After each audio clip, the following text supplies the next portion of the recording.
The Texas sun blazed mercilessly over the sprawling Hartwell Ranch, its golden rays casting long shadows across thousands of acres of prime cattle land that stretched beyond the horizon.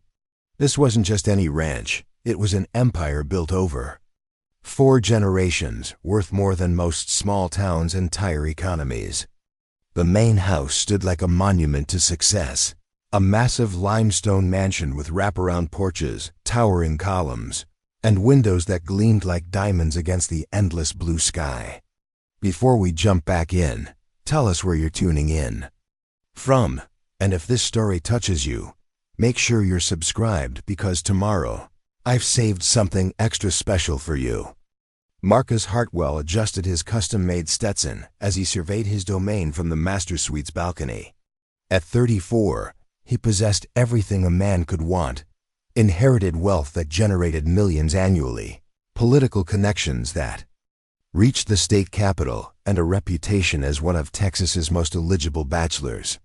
His chiseled jaw and piercing blue eyes had graced magazine covers, while his business acumen had expanded the family fortune beyond cattle into oil rights, real estate development, and agricultural technology. Yet beneath the polished exterior lurked a man haunted by expectations and shaped by tragedy.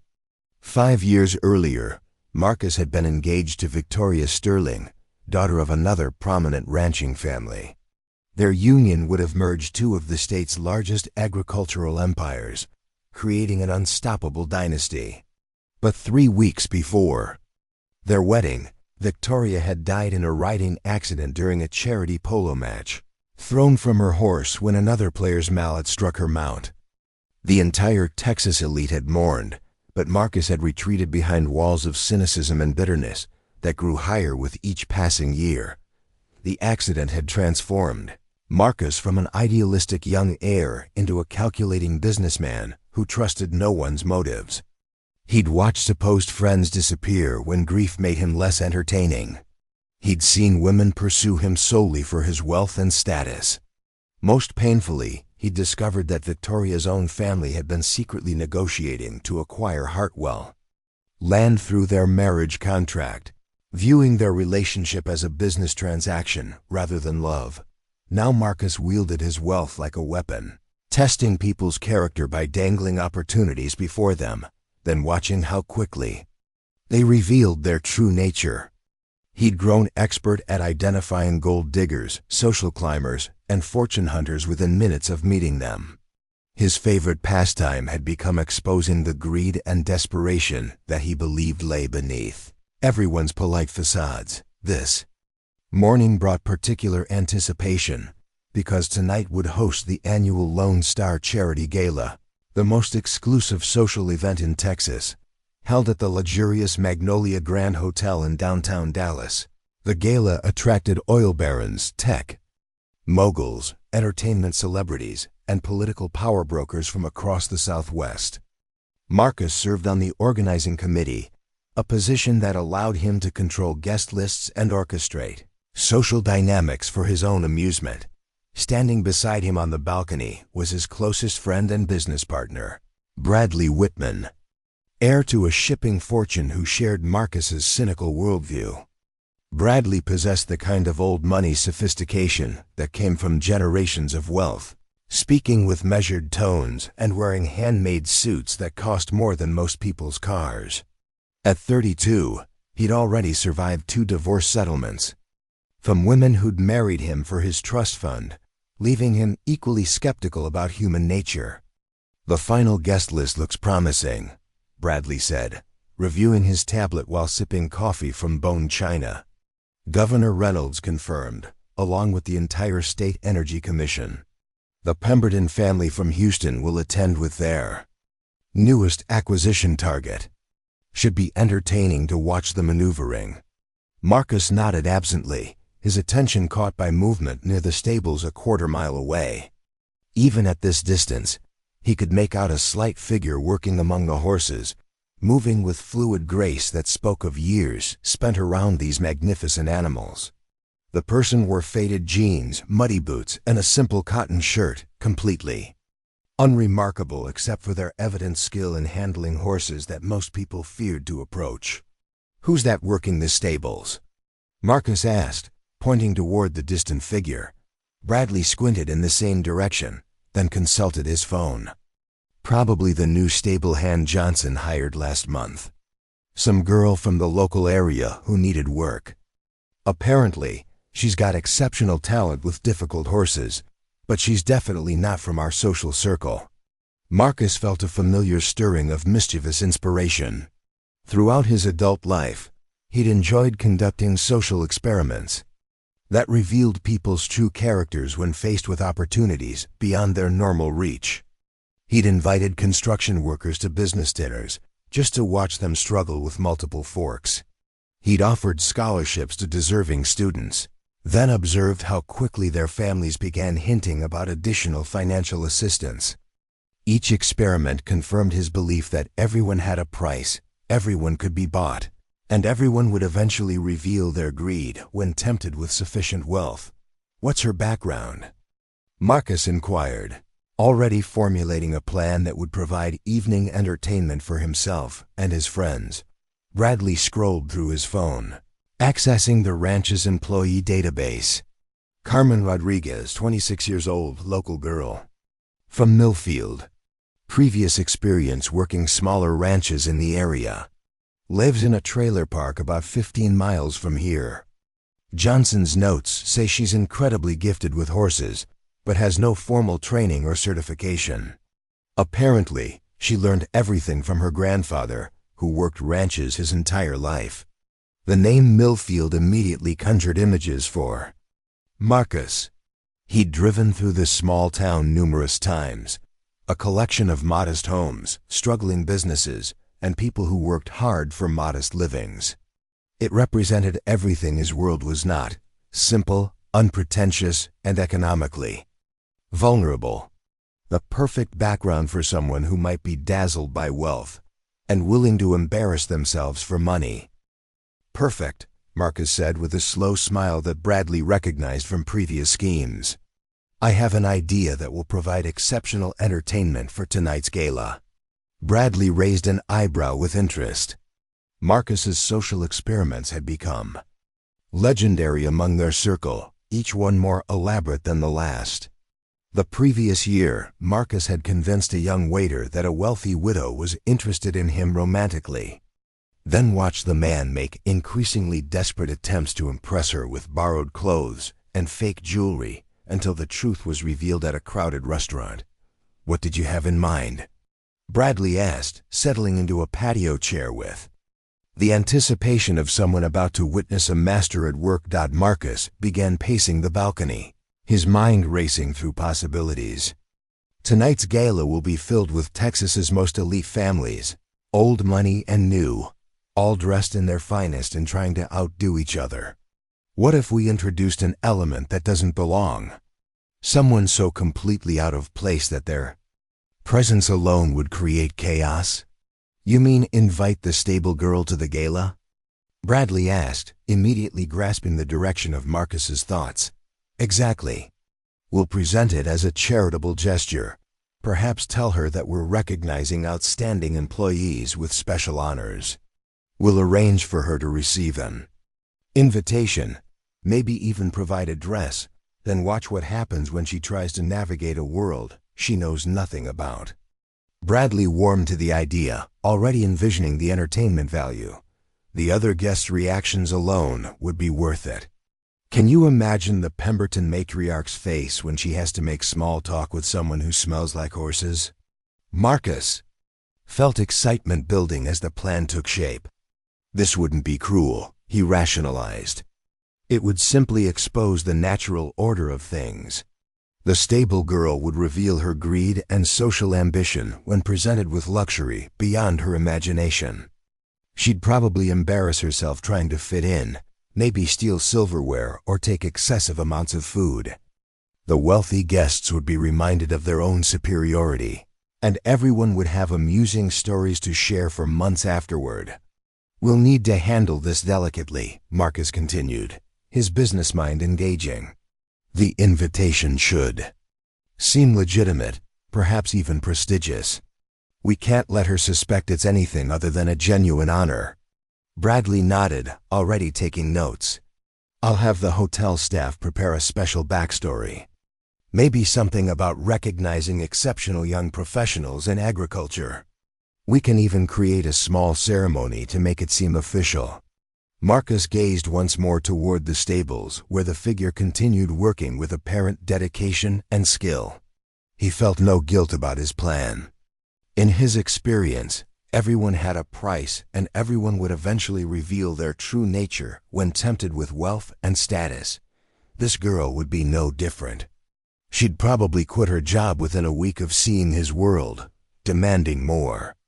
Money or better treatment, proving that her apparent contentment with simple work was just another facade.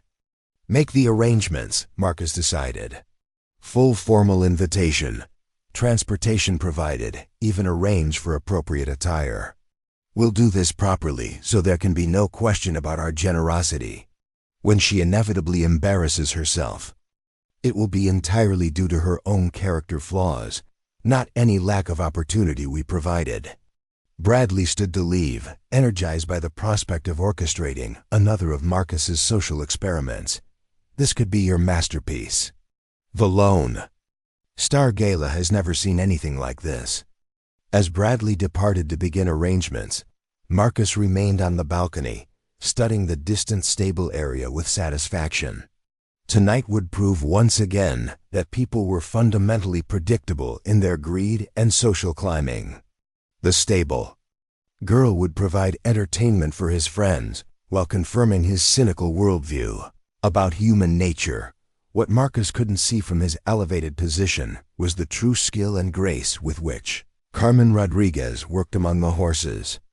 He couldn't observe her gentle patience with a skittish mare recovering from injury, or her intuitive understanding of each animal's unique personality and needs.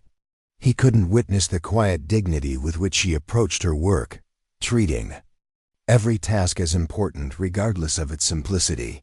Marcus also couldn't know that Carmen Rodriguez was far from the simple country girl he imagined. While her current circumstances were indeed modest, her background contained complexities that would challenge every assumption he'd made about her character and motivations. But those revelations would come later, during events that would transform his carefully planned evening of entertainment into something entirely unexpected. Down at the stables, Carmen continued her work, unaware that her life was about to change in ways she could never have anticipated. She'd risen before dawn as always, to begin the feeding and grooming routines that kept the Hartwell horses in peak condition. Each animal received individual attention based on their specific needs, from the gentle giants used for cattle work to the spirited thoroughbreds maintained for show and recreation. Carmen had discovered her calling with horses during childhood. Visits to her grandfather's small ranch, where other children saw large, intimidating animals. She recognized intelligent beings with distinct personalities and emotional needs. Her grandfather, Miguel Rodriguez, had worked ranches throughout Texas for over 50 years, developing an almost mystical understanding of horse behavior that he'd patiently passed on to his granddaughter. The work at Hartwell Ranch represented the pinnacle of Carmen's career aspirations. These weren't ordinary horses. They were champions worth hundreds of thousands of dollars each, requiring expertise that few people possessed.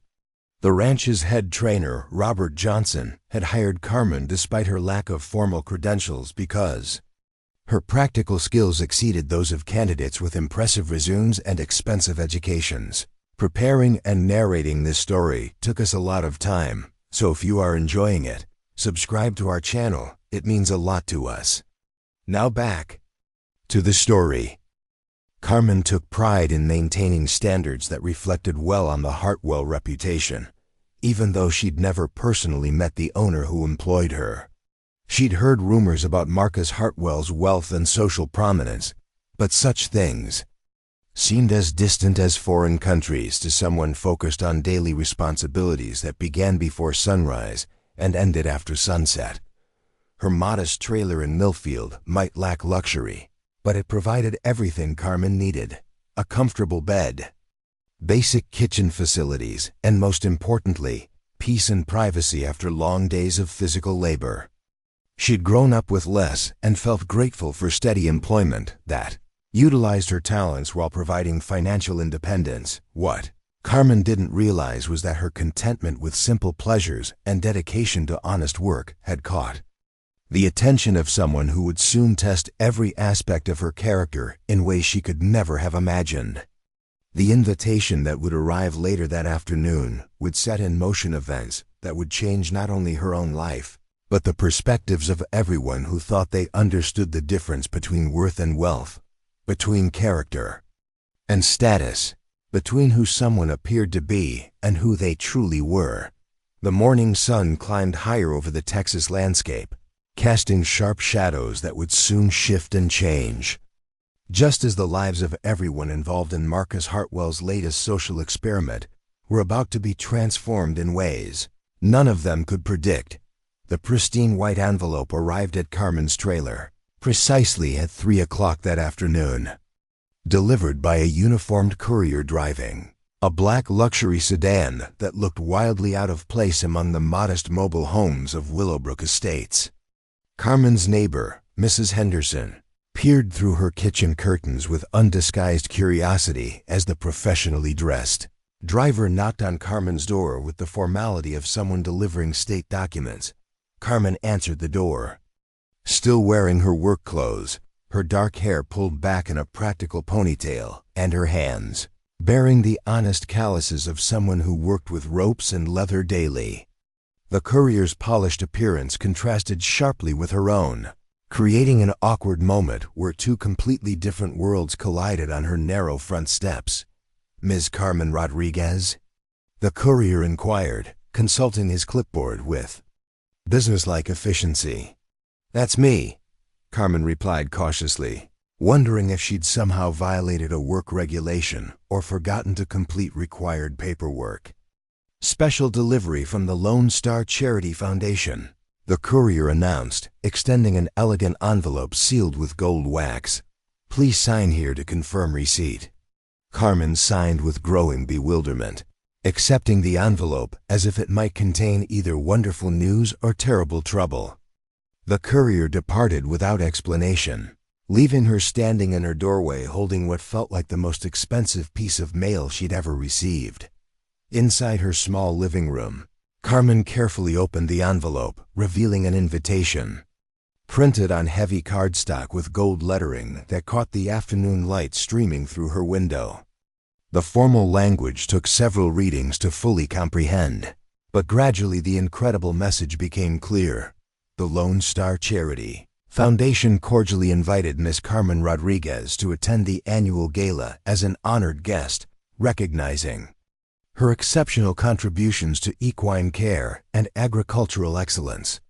The invitation specified that transportation, attire, and all arrangements would be provided as part of the foundation's commitment to acknowledging outstanding young professionals who demonstrated excellence in their chosen fields. Carmen read the invitation 3 times, each reading making the surreal situation feel more impossible.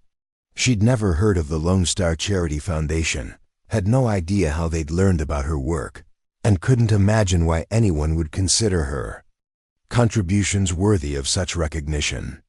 The gala was described as Texas's premier social event, attended by the state's most influential leaders from business, politics, and entertainment. Her first instinct was to dismiss the invitation as some kind of mistake or elaborate joke.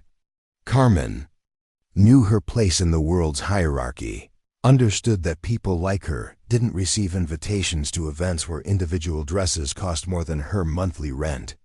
Yet the invitation's physical quality and professional presentation suggested legitimacy that was hard to dismiss. The telephone number provided connected her to an efficient receptionist who confirmed every detail with patient professionalism. Yes, Ms. Rodriguez was indeed invited as an honored guest. Yes, all arrangements would be handled by the foundation's event coordinators. Yes, this was entirely legitimate, and she should feel proud of the recognition her hard work had earned. been observing exceptional young professionals across various industries. The receptionist explained with practiced smoothness. Your reputation for excellence in equine care came to our attention through industry recommendations. The Foundation believes in recognizing talent regardless of formal credentials or social background. Carmen felt overwhelmed by the magnitude of what was being offered. A limousine would collect her at 6 o'clock. A personal stylist would arrive at 4 to help with hair, makeup, and fitting the provided gown. Every detail had been arranged with the kind of thoughtful luxury that suggested unlimited resources and genuine respect for her supposed achievements. Yet doubt gnawed at her confidence. Carmen had grown up understanding that nothing in life came without strings attached, that generosity from wealthy strangers usually carried hidden costs. Her grandfather had taught her to be suspicious of offers that seemed too good to be true, warning that rich people rarely gave anything away without expecting something in return. "I don't understand why you'd choose me," Carmen said honestly to the receptionist. "I'm just a stable hand. I haven't done anything special enough to deserve this kind of recognition." The Foundation values authentic excellence over artificial credentials, the receptionist replied smoothly. "Your natural talent and dedication represent exactly the qualities we wish to celebrate. Please don't underestimate your own worth, Ms. Rodriguez." After ending the call, Carmen sat in her small living room, staring at the invitation while wrestling with competing emotions. Part of her felt excited by the unprecedented opportunity to experience a world she'd only seen in magazines and movies. Another part warned that accepting would somehow compromise her integrity or expose her to humiliation she couldn't anticipate. Carmen's doubts were interrupted by a knock at her door. She opened it to find Robert Johnson, the ranch's head trainer, and her immediate supervisor, standing on her steps with an expression that mixed professional concern with personal curiosity. "Carmen, I heard through the ranch grapevine that you received some kind of special invitation today," Johnson said, removing his hat respectfully. "Mind if I come in for a minute?" Johnson was a man in his 50s who'd spent 30 years working with horses at the highest levels of competition and breeding. He possessed the weathered dignity of someone who'd earned respect through skill rather than social connections, and Carmen valued his opinion more than almost anyone else's. "I'm not sure what to make of it," Carmen admitted, showing him the invitation while they settled at her small kitchen table. "It seems too elaborate to be fake, but I can't understand why anyone would invite me to something like this." Johnson examined the invitation with the careful attention he gave to evaluating horses, noting the quality of materials and professional presentation.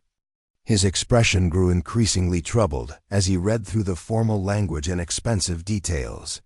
"Carmen, I need to tell you something that might be difficult to hear," Johnson said finally, setting the invitation down with obvious reluctance.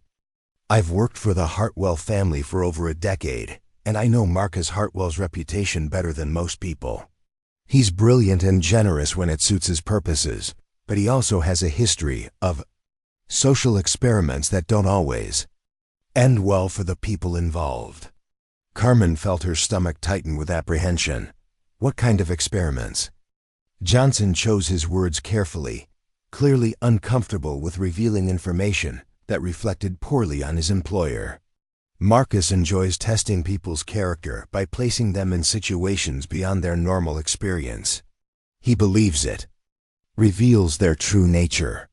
Sometimes these tests are harmless, but other times people get hurt when they realize they were being used for entertainment."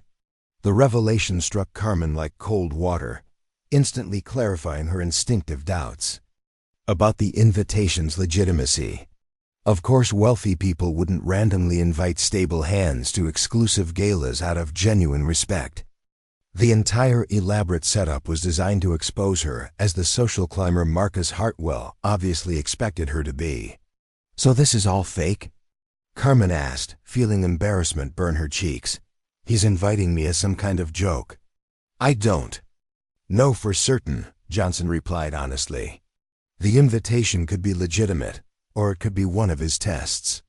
The problem is that there's no way to know without accepting, and by then it might be too late to avoid whatever consequences he has planned. Carmen stared at the elegant invitation that had briefly made her feel special and recognized. Now it seemed like a beautiful trap designed to humiliate her in front of Texas's most powerful people. She imagined arriving at the gala only to discover that everyone knew she didn't belong, that her presence was intended as entertainment for people who viewed her as fundamentally inferior. "What would you do?" Carmen asked Johnson, whose judgment she trusted completely. Johnson was quiet for a long moment, clearly wrestling with competing loyalties. His job depended on maintaining Marcus Hartwell's satisfaction, but his personal integrity rebelled against seeing a good person potentially humiliated for wealthy people's amusement. "If this were my daughter," Johnson said finally, "I'd tell her that she has nothing to prove to people who look down on honest work.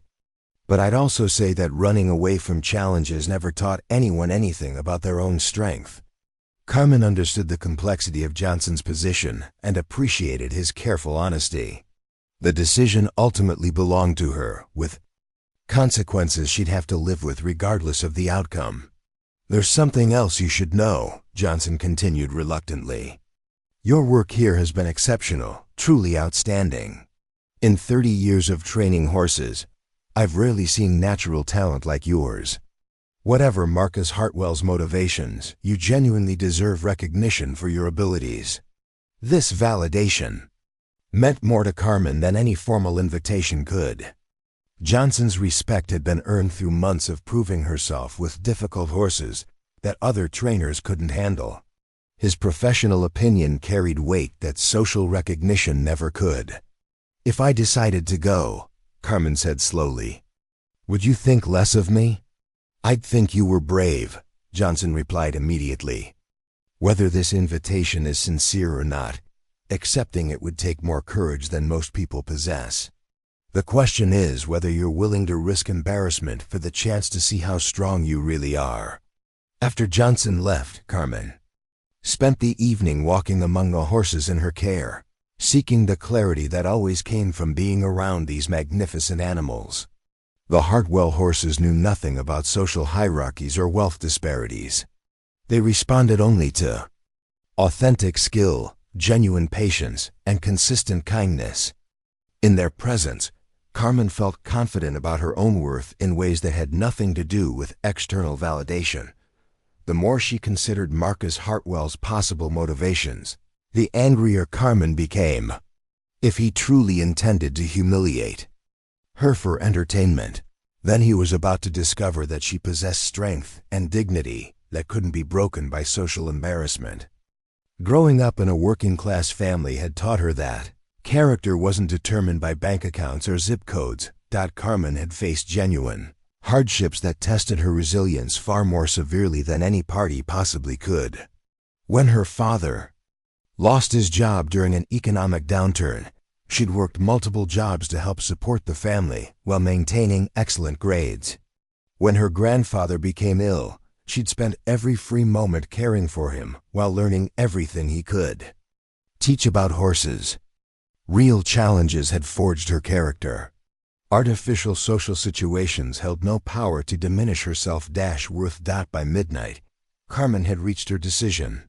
She would accept the invitation, not because she craved luxury or sought social advancement, but because she refused to be intimidated by people who judged others based on economic circumstances.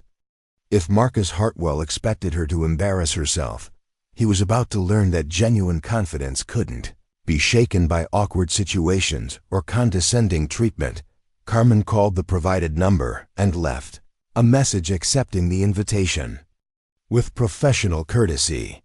Whatever tomorrow evening brought, she would face it with the same integrity and strength that guided her daily work. If this was indeed a test, she intended to pass it by remaining authentically herself, regardless of external pressures. The stylist arrived the following afternoon precisely at 4 o'clock, accompanied by an assistant carrying garment bags and cosmetic cases that suggested unlimited budgets and professional expertise. Carmen had expected someone condescending who would treat her like a charity case requiring transformation into respectability. Instead, she found herself working with Maria Santos, an accomplished woman who treated every client with equal respect regardless of their social background. "I've been doing this for 15 years, Maria explained while examining Carmen's features. "With professional assessment. The secret isn't changing who you are. It's helping who you are to shine more brightly. Natural beauty is enhanced, never hidden." The gown they'd selected was stunning in its elegant simplicity. Deep emerald silk that complemented Carmen's coloring without overwhelming her natural grace. The style was classic rather than trendy, sophisticated without being ostentatious. When Carmen tried it on, she felt transformed not into someone else, but into the best version of herself. "Whoever chose this understands quality," Maria observed while making minor adjustments. This dress was selected by someone with excellent taste and genuine respect for the person wearing it. Carmen found this observation puzzling.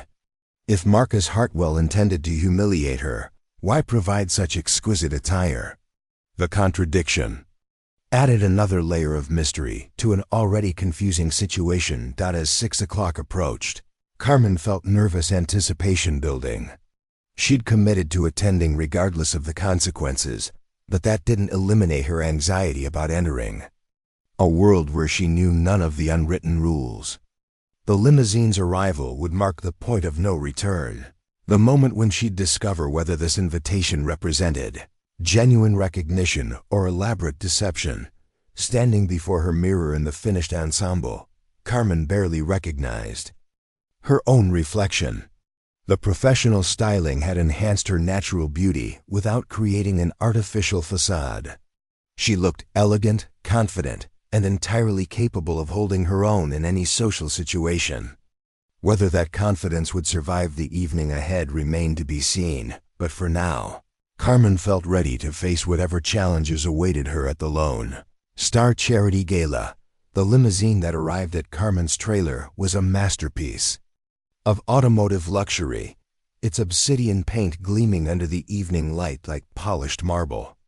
The uniformed chauffeur, a distinguished gentleman named William Patterson who possessed the refined bearing of someone accustomed to serving Dallas's elite, approached her door with respectful professionalism that immediately put Carmen at ease. "Ms. Rodriguez, I'm honored to escort you this evening," Patterson said, opening the passenger door with practiced elegance. "I've been briefed on your special recognition tonight. The foundation rarely honors individuals as young as yourself. It speaks volumes about your exceptional abilities." Carmen settled into leather seats softer than anything she'd ever experienced, surrounded by amenities that included crystal decanters, fresh orchids, and climate control that maintained perfect comfort. As they drove through increasingly affluent neighborhoods toward downtown Dallas, Patterson engaged her in conversation that revealed his extensive knowledge of the equestrian world. "I understand you work with the Hartwell Thoroughbreds," Patterson observed, navigating traffic with smooth expertise. "Those are extraordinary animals. I've driven several prominent trainers who speak reverently about that breeding program. They say only the most gifted handlers can work with horses of that caliber."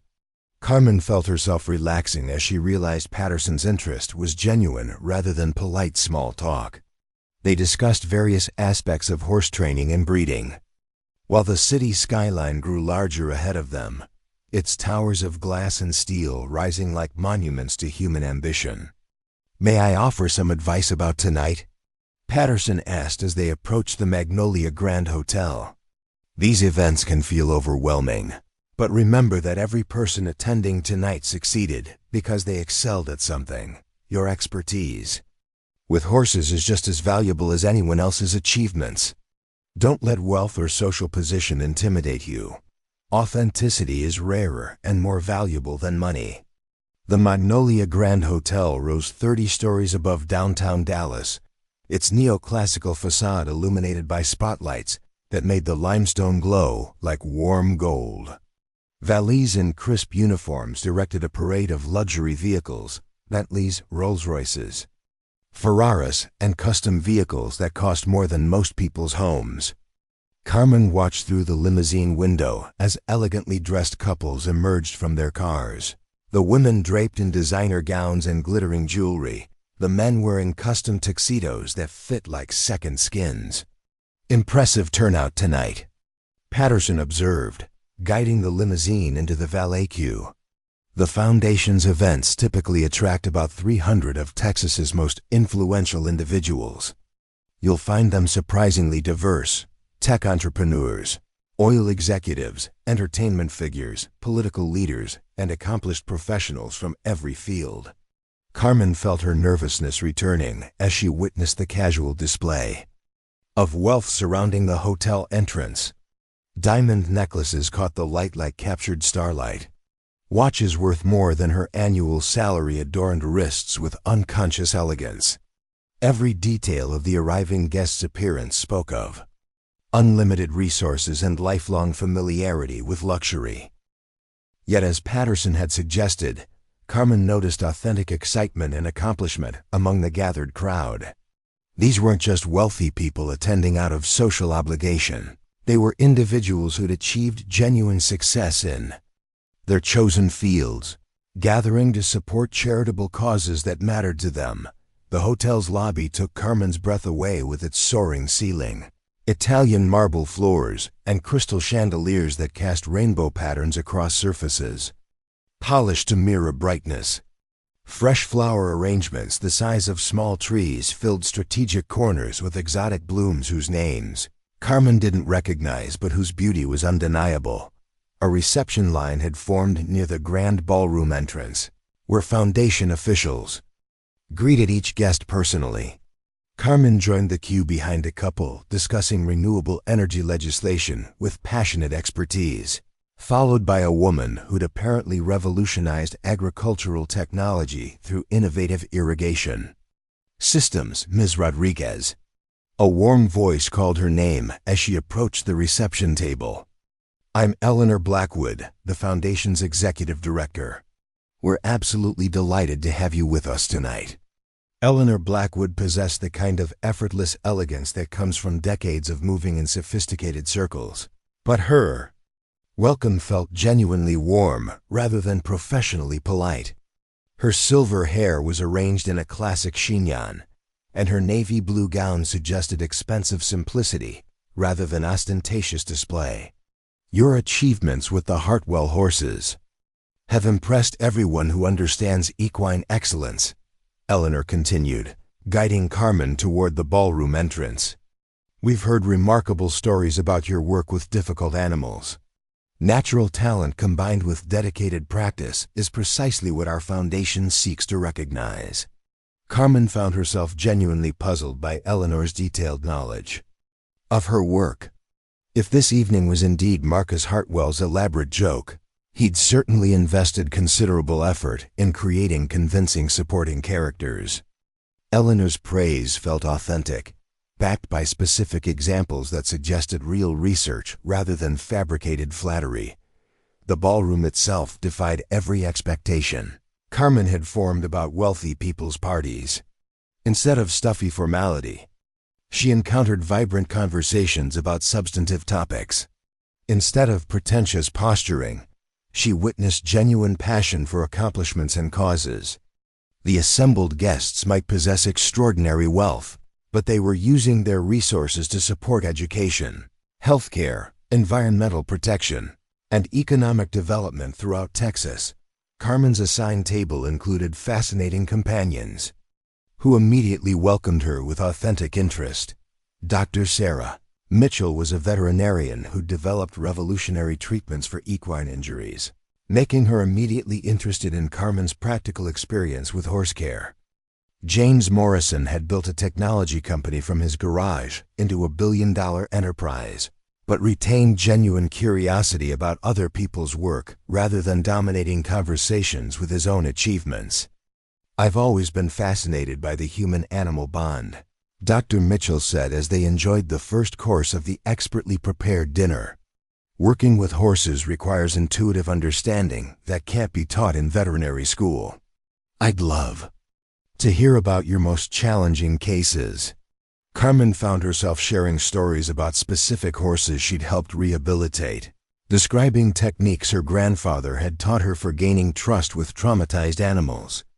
Her companions listened with genuine interest, asking thoughtful questions that demonstrated their respect for her expertise. That's extraordinary insight, James Morrison observed after Carmen described her approach to working with a horse suffering from anxiety following an accident. You're describing psychological principles that apply to human trauma recovery as well. Have you considered that your techniques might have broader applications? The conversation continued throughout dinner, ranging across topics that revealed the depth and diversity of interests represented at their table. Carmen discovered that wealth hadn't isolated these people from curiosity about the world. If anything, their resources had enhanced their ability to pursue knowledge and understanding across multiple fields. Yet even as Carmen relaxed into the evening's genuine warmth, she remained aware that Marcus Hartwell was somewhere in this ballroom, presumably observing her behavior and waiting for her to reveal the character flaws he expected to find. She occasionally caught glimpses of a tall figure with distinctive features that might match descriptions she'd heard of the ranch owner, but she couldn't be certain of his identity among the crowd of well-dressed men. The uncertainty created an undercurrent of tension that prevented Carmen from fully enjoying the evening's pleasures. Every conversation carried the possibility of being reported back to someone who might twist her words into evidence of social climbing or inappropriate ambition.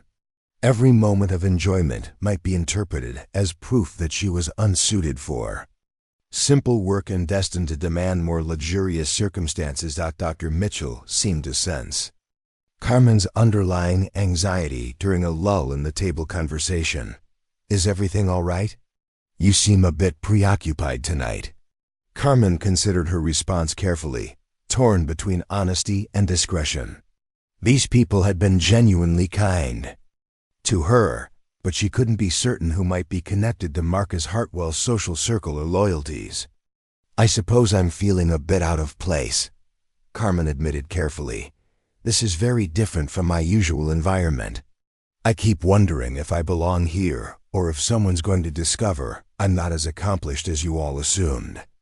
James Morrison leaned forward with understanding compassion. "I felt exactly the same way at my first high-end business dinner 20 years ago.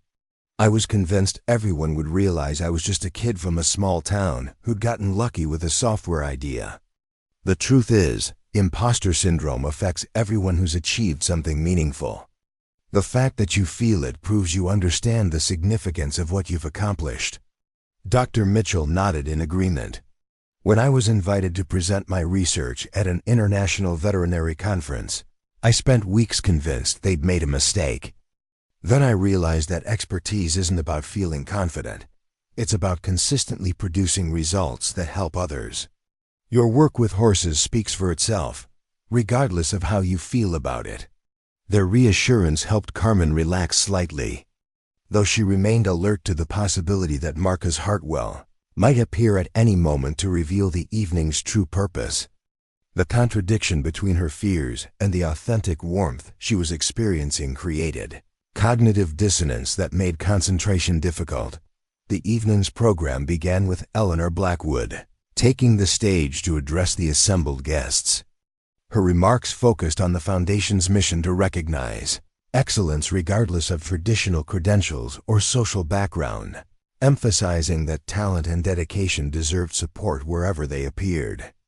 "Tonight we celebrate individuals who've demonstrated exceptional abilities in their chosen fields," Eleanor announced. "Some of our honorees hold advanced degrees from prestigious institutions. Others learned their skills through practical experience and dedicated mentorship.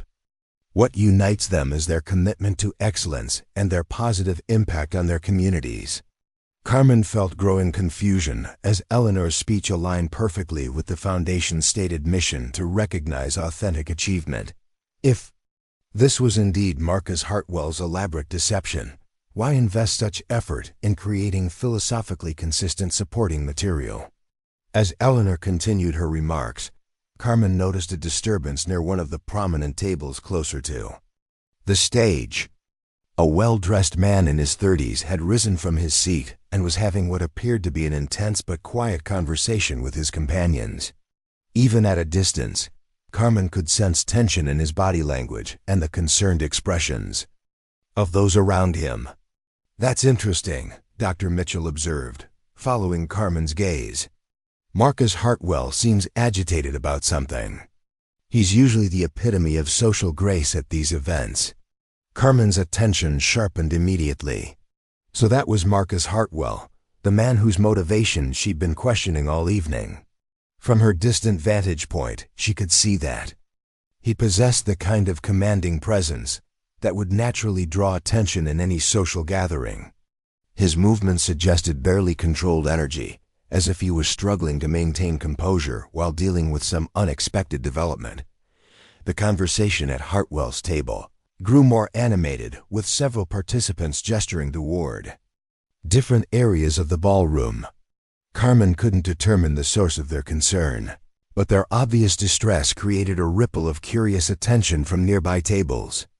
"I wonder what's got them so worked up," James Morrison mused, discreetly observing the situation. Marcus isn't typically one to show emotion in public settings. Carmen felt her pulse quicken as she realized this might be the moment when the evening's true nature would be revealed.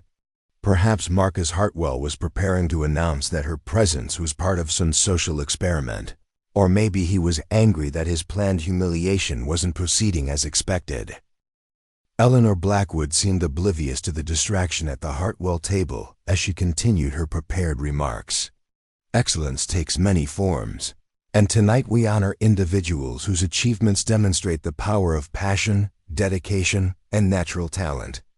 The contradiction between Eleanor's sincere words and Marcus Hartwell's obvious agitation created a surreal atmosphere that left Carmen uncertain about reality itself. Was she witnessing a genuinely meaningful recognition ceremony that happened to include someone who disapproved of her presence? Or was the entire elaborate evening still unfolding according to some master plan she couldn't comprehend? As if responding to her thoughts, Marcus Hartwell suddenly rose from his table and began walking purposefully across the ballroom. His destination appeared to be Carmen's table, though he moved with the kind of controlled determination that suggested barely contained anger rather than social courtesy. Dr. Mitchell noticed the approaching figure and leaned toward Carmen with quiet concern. "He's coming this way. I have no idea what's going on, but remember that you belong here just as much as anyone else in this room." James Morrison positioned himself slightly between Carmen and the approaching Marcus Hartwell, a subtle gesture of protection that spoke volumes about the character of the people who'd welcomed her at their table. Carmen straightened in her chair, drawing on reserves of dignity and strength that had sustained her through every challenge she'd faced. Whatever was about to happen, she would meet it with the same integrity that guided her daily work with horses. If Marcus Hartwell intended to embarrass her publicly, he would discover that her self-worth couldn't be diminished by his opinion or his wealth. The ballroom seemed to hold its breath as Marcus Hartwell approached their table, his expression unreadable but his intensity unmistakable. Carmen prepared herself for confrontation, revelation, or humiliation, knowing that the next few moments would determine whether her evening of unexpected joy would end in triumph or disaster. Yet even as she braced for the worst, Carmen felt grateful for the genuine connection she'd made and the authentic respect she'd experienced. Whatever Marcus Hartwell's intentions, he couldn't erase the fact that accomplished people had valued her knowledge and welcomed her company. That validation belonged to her regardless of how this evening ended, and no one could take it away from her. Marcus Hartwell's approach across the ballroom floor carried the weight of a man whose carefully constructed world had just been shattered by an impossible revelation. His conversation with Bradley Whitman moments earlier had produced information that transformed his understanding of everything he thought he knew about Carmen Rodriguez and his own motivations for inviting her. "Marcus, you need to sit down and listen to me," Bradley had whispered urgently, pulling him aside during Eleanor Blackwood's opening remarks. "I just spoke with my contact at the State Agricultural Department. There's something about your stable girl that you don't know." "What are you talking about?" Marcus had replied, his attention still focused on observing Carmen's interactions with her tablemates, waiting for signs of the social climbing behavior he'd expected to witness. Bradley's next words had struck him like lightning. Carmen Rodriguez isn't just some random stable hand who learned from her grandfather. She's the daughter of Dr. Miguel Rodriguez, one of the most respected equine veterinarians in the Southwest. She has a master's degree in animal science from Texas A&M and was being recruited by the Kentucky Derby organization before her father's medical practice collapsed due to a malpractice lawsuit. The revelation had left Marcus momentarily speechless, his entire framework for understanding Carmen's presence at the gala crumbling around him. This wasn't a simple country girl being dazzled by wealth and luxury. This was an accomplished professional who'd chosen to work as a stable hand for reasons he couldn't begin to comprehend. "There's more," Bradley had continued relentlessly. "The malpractice lawsuit was filed by Harrison Sterling, Victoria's father. Dr. Rodriguez was treating one of their horses when it died during surgery. The family claimed negligence, even though every expert witness testified that Rodriguez had done everything possible to save the animal. The legal costs bankrupted his practice and destroyed his reputation." Marcus felt the blood drain from his face as the implications became clear. Victoria's family had destroyed Carmen's father's career, forcing her to abandon her own professional aspirations and work in positions far beneath her qualifications. His decision to invite her as entertainment had unknowingly targeted someone whose life had already been devastated by his deceased fiancé's family. "She doesn't know who you are," Bradley had said quietly. "She has no idea that you were engaged to Victoria Sterling, or that her family's vindictive lawsuit is the reason she's working as a stable hand instead of pursuing her doctorate in veterinary medicine." The weight of this knowledge had left Marcus struggling to process his emotions. Guilt, shame, and disbelief warred with a growing respect for a woman who'd maintained her dignity and work ethic despite suffering injustices that would have broken lesser people. Carmen Rodriguez hadn't accepted his invitation out of social ambition or greed. She'd accepted because she possessed the courage to face challenges that intimidated her. Now, as Marcus approached Carmen's table, his mind raced through the implications of what he'd learned. The evening he'd designed as a cruel test of character had revealed more about his own flaws than hers. She'd spent the past 2 hours demonstrating grace, intelligence, and genuine expertise while he'd watched for signs of character weakness that existed only in his cynical imagination. "Ms. Rodriguez," Marcus said as he reached her table, his voice carrying none of the condescending amusement he'd originally planned. "I'm Marcus Hartwell. I wonder if I might speak with you privately for a moment." Carmen looked up at him with steady composure, showing no signs of the intimidation or starstruck behavior he'd expected. Her dark eyes held intelligence and wariness, but also a quiet strength that commanded respect rather than pity. "Of course, Mr. Hartwell," Carmen replied, rising from her chair with natural elegance. "Though I should mention that Dr. Mitchell and Mr. Morrison have been wonderful company. I hope we'll be able to continue our conversation later." James Morrison stood as well, his protective instincts clearly activated by Marcus's intensity. "Carmen, if you'd prefer to have this conversation with witnesses present, you're welcome to use our table." The offer revealed how thoroughly Carmen had earned her tablemates' respect and loyalty in just 2 hours. These accomplished professionals were prepared to defend her against someone they recognized as one of Texas's most powerful men. Their willingness to risk social consequences for someone they'd just met spoke volumes about the impression Carmen had made. "Thank you, James," Carmen said with genuine gratitude. "But I think Mr. Hartwell and I need to have a private discussion." I suspect there are things that need to be said away from curious ears. Marcus felt another wave of respect for Carmen's perceptiveness. She'd clearly recognized that their conversation would involve matters too serious for public discussion, and she was prepared to face whatever revelations awaited her with dignity intact. They walked together toward a quiet alcove near the hotel's elegant library, their movement attracting curious glances from other guests who recognized the significance of Marcus Hartwell personally engaging with someone outside his usual social circle. The alcove provided privacy while remaining visible to the ballroom, ensuring propriety while allowing for serious conversation. "Ms. Rodriguez," Marcus began, then stopped, struggling to find words adequate for the magnitude of what he needed to confess.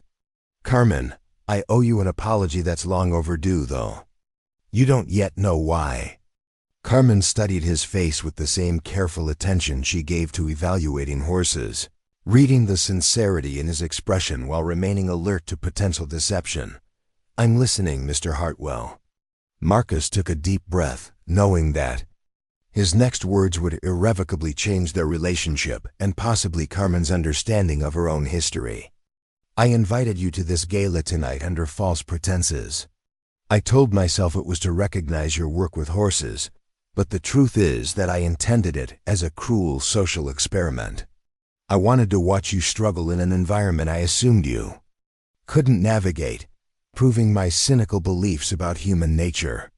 Carmen's expression didn't change, though Marcus caught a slight tightening around her eyes that suggested his confession confirmed suspicion she'd already harbored.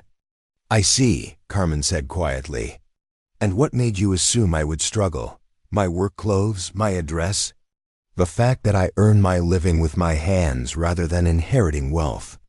The calm dignity of her response made Marcus feel smaller than any angry outburst could have. She wasn't defensive or hurt. She was simply acknowledging the prejudices that had motivated his behavior while maintaining her own integrity. "All of those things," Marcus admitted. "And because I've become so bitter about people's motivations that I assumed you would reveal greed or social climbing when exposed to luxury. I was wrong about everything, and I'm more ashamed of my behavior than I can adequately express." Carmen nodded slowly, processing his confession with the same methodical thoroughness she applied to understanding difficult horses. "What changed your mind?" "I assumed something happened to make you realize your experiment wasn't proceeding as planned." Marcus felt his throat tighten as he prepared to reveal information that would cause Carmen pain, but which she deserved to know. "I learned about your background tonight, about your father's veterinary practice and the lawsuit that destroyed it, about your education and the career opportunities you sacrificed."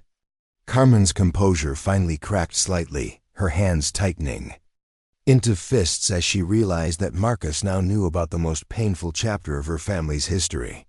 "How did you learn about that?"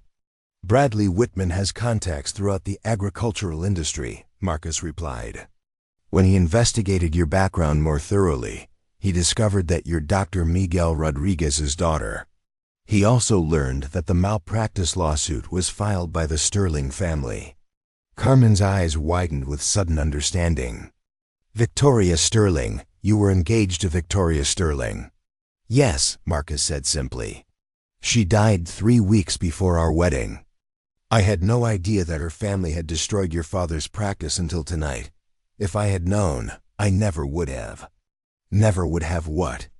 Carmen interrupted, her voice carrying a hint of steel that Marcus hadn't heard before. "Never would have hired me? Never would have allowed me to work with your horses? Or never would have invited me here to be humiliated for your amusement?" Marcus winced at the accuracy of her assessment. "All of those things. And I would have tried to make amends for the injustice your family suffered because of people I cared about." Carmen was quiet for a long moment, staring out at the ballroom where the gala continued with elegant conversations and charitable presentations. When she finally spoke, her voice carried a complexity of emotions that Marcus couldn't fully interpret. "Do you want to know the ironic thing about tonight, Mr. Hartwell?" Carmen asked. Despite your motivations, despite the cruel experiment you planned, this has been one of the most meaningful evenings of my life. The people at my table treated me with genuine respect. They valued my knowledge and experience. They made me feel like my work mattered, like I had something valuable to contribute. Marcus felt the weight of her words like physical blows. His intended cruelty had accidentally provided Carmen with the recognition and validation that life had denied her, making his original motivations even more contemptible. "I don't deserve your forgiveness," Marcus said quietly. "But I want you to know that watching you tonight has taught me more about character and dignity than I've learned in years.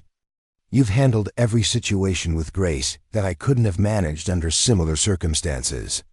Carmen studied his face again, searching for sincerity behind his words. "What happens now, Mr. Hartwell? Do you expect me to be grateful that your cruel experiment accidentally became meaningful for me? Do you want absolution for behavior that revealed more about your character than mine?" The challenge in her voice forced Marcus to confront the depth of his moral failure. She wasn't going to make forgiveness easy, and she shouldn't. He'd targeted her for cruelty based on prejudices that said nothing about her character and everything about his own spiritual poverty. "I expect nothing from you," Marcus replied honestly. "But I want to offer you something that should have been offered years ago. The opportunity to pursue the career that was stolen from you.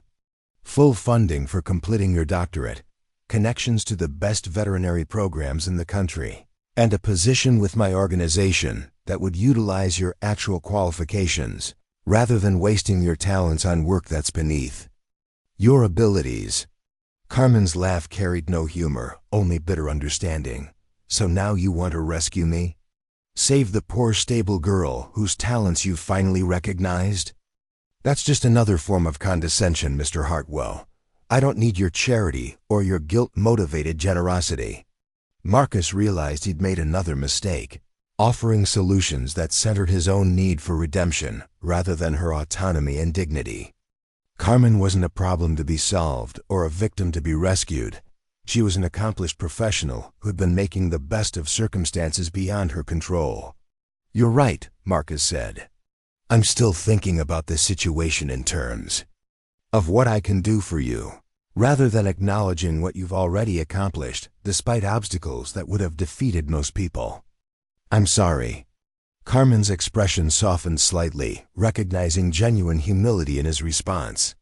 "Mr. Hartwell, I appreciate your apology, and I believe you're sincere about regretting your original intentions. But you need to understand that I've built a life I'm proud of, even if it's not the life I originally planned. I love working with horses. I'm good at it. And I don't need validation from people who judge worth by bank accounts or social status." Her words carried a wisdom that Marcus recognized as hard-earned through suffering and perseverance. Carmen had found peace with her circumstances without becoming bitter or resentful, a spiritual maturity that his wealth and privilege had never taught him. "What can I do to make amends?" Marcus asked, though he suspected she might reject any gesture he offered. Carmen considered the question seriously, her gaze returning to the ballroom where her new friends continued their conversations about meaningful work and charitable causes. "You can start by examining why you assumed the worst about someone based on their economic circumstances," Carmen said finally.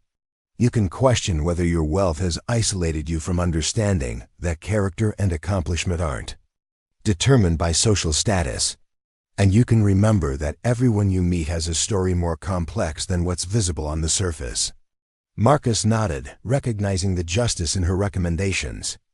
Carmen was offering him an opportunity for genuine growth rather than easy forgiveness, challenging him to address the character flaws that had led to this situation. "There's something else," Carmen continued.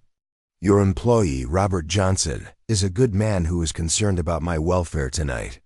He tried to warn me about your reputation for social experiments without compromising his loyalty to you. That kind of integrity is rare and valuable. You should appreciate what you have in him." The observation revealed another layer of Carmen's Character, even after learning about Marcus's cruel intentions. She was thinking about protecting someone who'd shown her kindness. Her concern for Johnson's welfare demonstrated the selflessness that Marcus had been too blind to recognize. "I will," Marcus promised. "And Carmen, for what it's worth, tonight has shown me that you're extraordinary in ways that have nothing to do with your education or professional credentials. Your grace under pressure, your dignity in difficult circumstances, your concern for others even when you've been wronged. Those qualities can't be bought or taught. They have to be earned through experience and choice." Carmen smiled for the first time since their conversation began, an expression that transformed her face and reminded Marcus of the woman he'd watched confidently engaging with accomplished professionals all evening. "Thank you for saying that, Mr. Hartwell, and thank you for having the courage to confess your original intentions, rather than letting me continue believing this evening was based on genuine recognition. Honesty, even when it's painful, is always preferable to comfortable deception." As they prepared to return to the ballroom, Marcus felt a mixture of shame and hope. He'd failed catastrophically in his understanding of Carmen's character, but her response to his failure had revealed possibilities for redemption that his cynicism had never imagined. The evening that was supposed to confirm his bitter worldview had instead challenged him to become a better man. "One more thing," Carmen said as they walked back toward her table. "I'd like to continue working with your horses if you'll have me, not because I need your charity, but because I genuinely love the work and believe I'm good at it. Just treat me as an employee who happens to have skills you value, not as a victim who needs rescuing." Marcus felt profound relief that Carmen was willing to maintain their professional relationship despite his personal failures. Her request for normalcy rather than special treatment demonstrated once again her fundamental dignity and self-respect. "I'd be honored to continue employing you," Marcus replied. "And I promise that from now on, you'll be evaluated solely on your professional performance, not on my assumptions about your background or motivations." As they rejoined the gala, Marcus watched Carmen seamlessly resume her conversations with Dr. Mitchell and James Morrison, her earlier composure completely restored. She'd weathered his confession and confrontation with the same grace she'd shown throughout their interaction, proving once again that his original assessment of her character had been disastrously wrong. The realization that Carmen possessed strength and dignity that his wealth couldn't buy left Marcus both humbled and inspired. She'd taught him more about character in one evening than years of cynical observations had revealed about human nature. Now he faced the challenge of living up to the example she'd set, transforming his bitter worldview into something worthy of the respect she'd shown him despite his failures. The week following the Lone Star Charity Gala brought an unexpected transformation to the dynamics at Hartwell Ranch. Marcus found himself genuinely observing Carmen's daily work for the first time, not through the lens of cynical judgment, but with authentic curiosity about her methods and expertise. What he discovered challenged every assumption he'd harbored about both horses and the people who worked with them. Carmen's morning routine began before dawn, moving through the stables with systematic precision that spoke of deep understanding rather than mere mechanical repetition. She assessed each horse's condition with subtle observations that escaped less experienced handlers, noting changes in posture that might indicate developing lameness, recognizing behavioral shifts that suggested illness or emotional distress, adjusting feeding schedules based on individual animals' metabolic needs. Marcus watched from his office window as Carmen worked with Thunder's Legacy, a temperamental thoroughbred stallion that had been giving the ranch's professional trainers considerable difficulty. The animal had arrived from Kentucky with an impressive racing pedigree, but behavioral issues that made him nearly impossible to handle safely. Previous attempts to work with the horse had resulted in 2 injuries among the training staff and recommendations that he be sold to a less demanding facility. Carmen approached Thunder's Legacy with patient confidence, spending nearly an hour simply standing near his stall without attempting direct contact. She spoke to him in low, consistent tones, allowing the anxious animal to become accustomed to her presence without feeling pressured or threatened. When she finally entered the stall, her movements were deliberate but non-confrontational, giving the stallion every opportunity to indicate his comfort level. What followed was a masterclass in interspecies communication that left Marcus mesmerized. Carmen didn't attempt to dominate or control Thunder's legacy through force or intimidation. Instead, she established a collaborative relationship based on mutual respect and understanding. When the horse showed signs of agitation, she immediately backed off, allowing him space until he voluntarily approached her for continued interaction. Within 2 hours, Carmen had Thunder's legacy wearing a halter and following her lead. Around the training ring, progress that the professional trainers had been unable to achieve in 3 weeks of intensive work.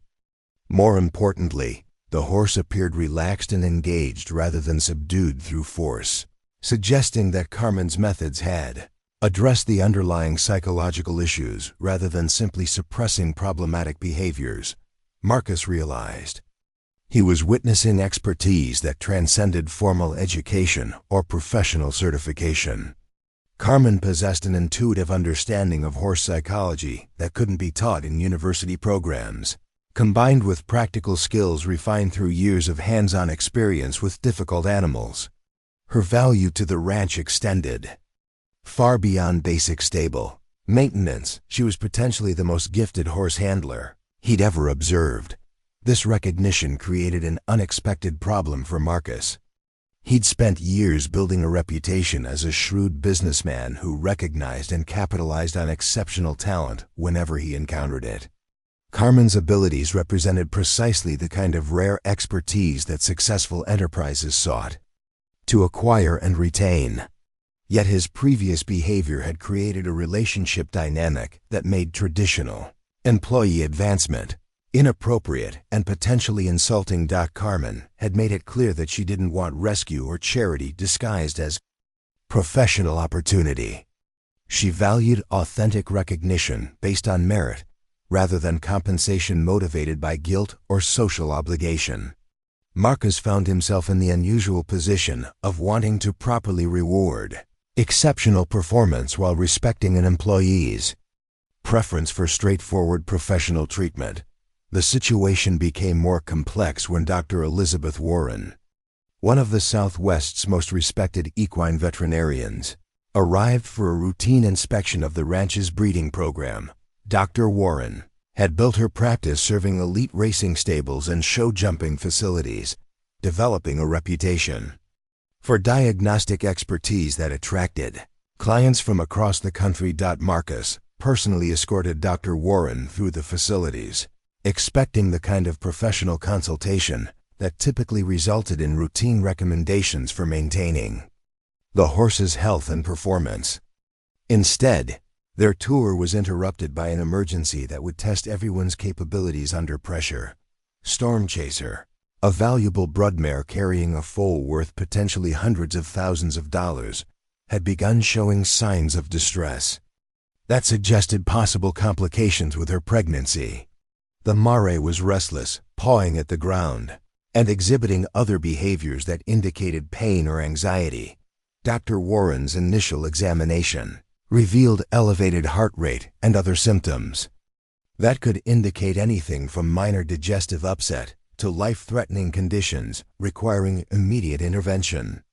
"We need to get her into the medical facility for a complete ultrasound examination," Dr. Warren announced after completing her preliminary assessment. These symptoms could indicate placental problems that might require emergency surgery to save both mare and foal. The challenge was that Storm Chaser, despite her normally calm temperament, had become increasingly agitated as her discomfort intensified. The mare was now refusing to cooperate with attempts to move her from her stall, backing away from handlers and showing signs of panic that made safe transportation impossible. "She's too stressed to handle safely," Robert Johnson observed after Several unsuccessful attempts to halter the mare. We might need to sedate her for transport, but that could complicate whatever condition is causing her distress. Marcus felt mounting anxiety as he watched the valuable mare's condition, potentially deteriorating while they struggled to provide necessary medical care.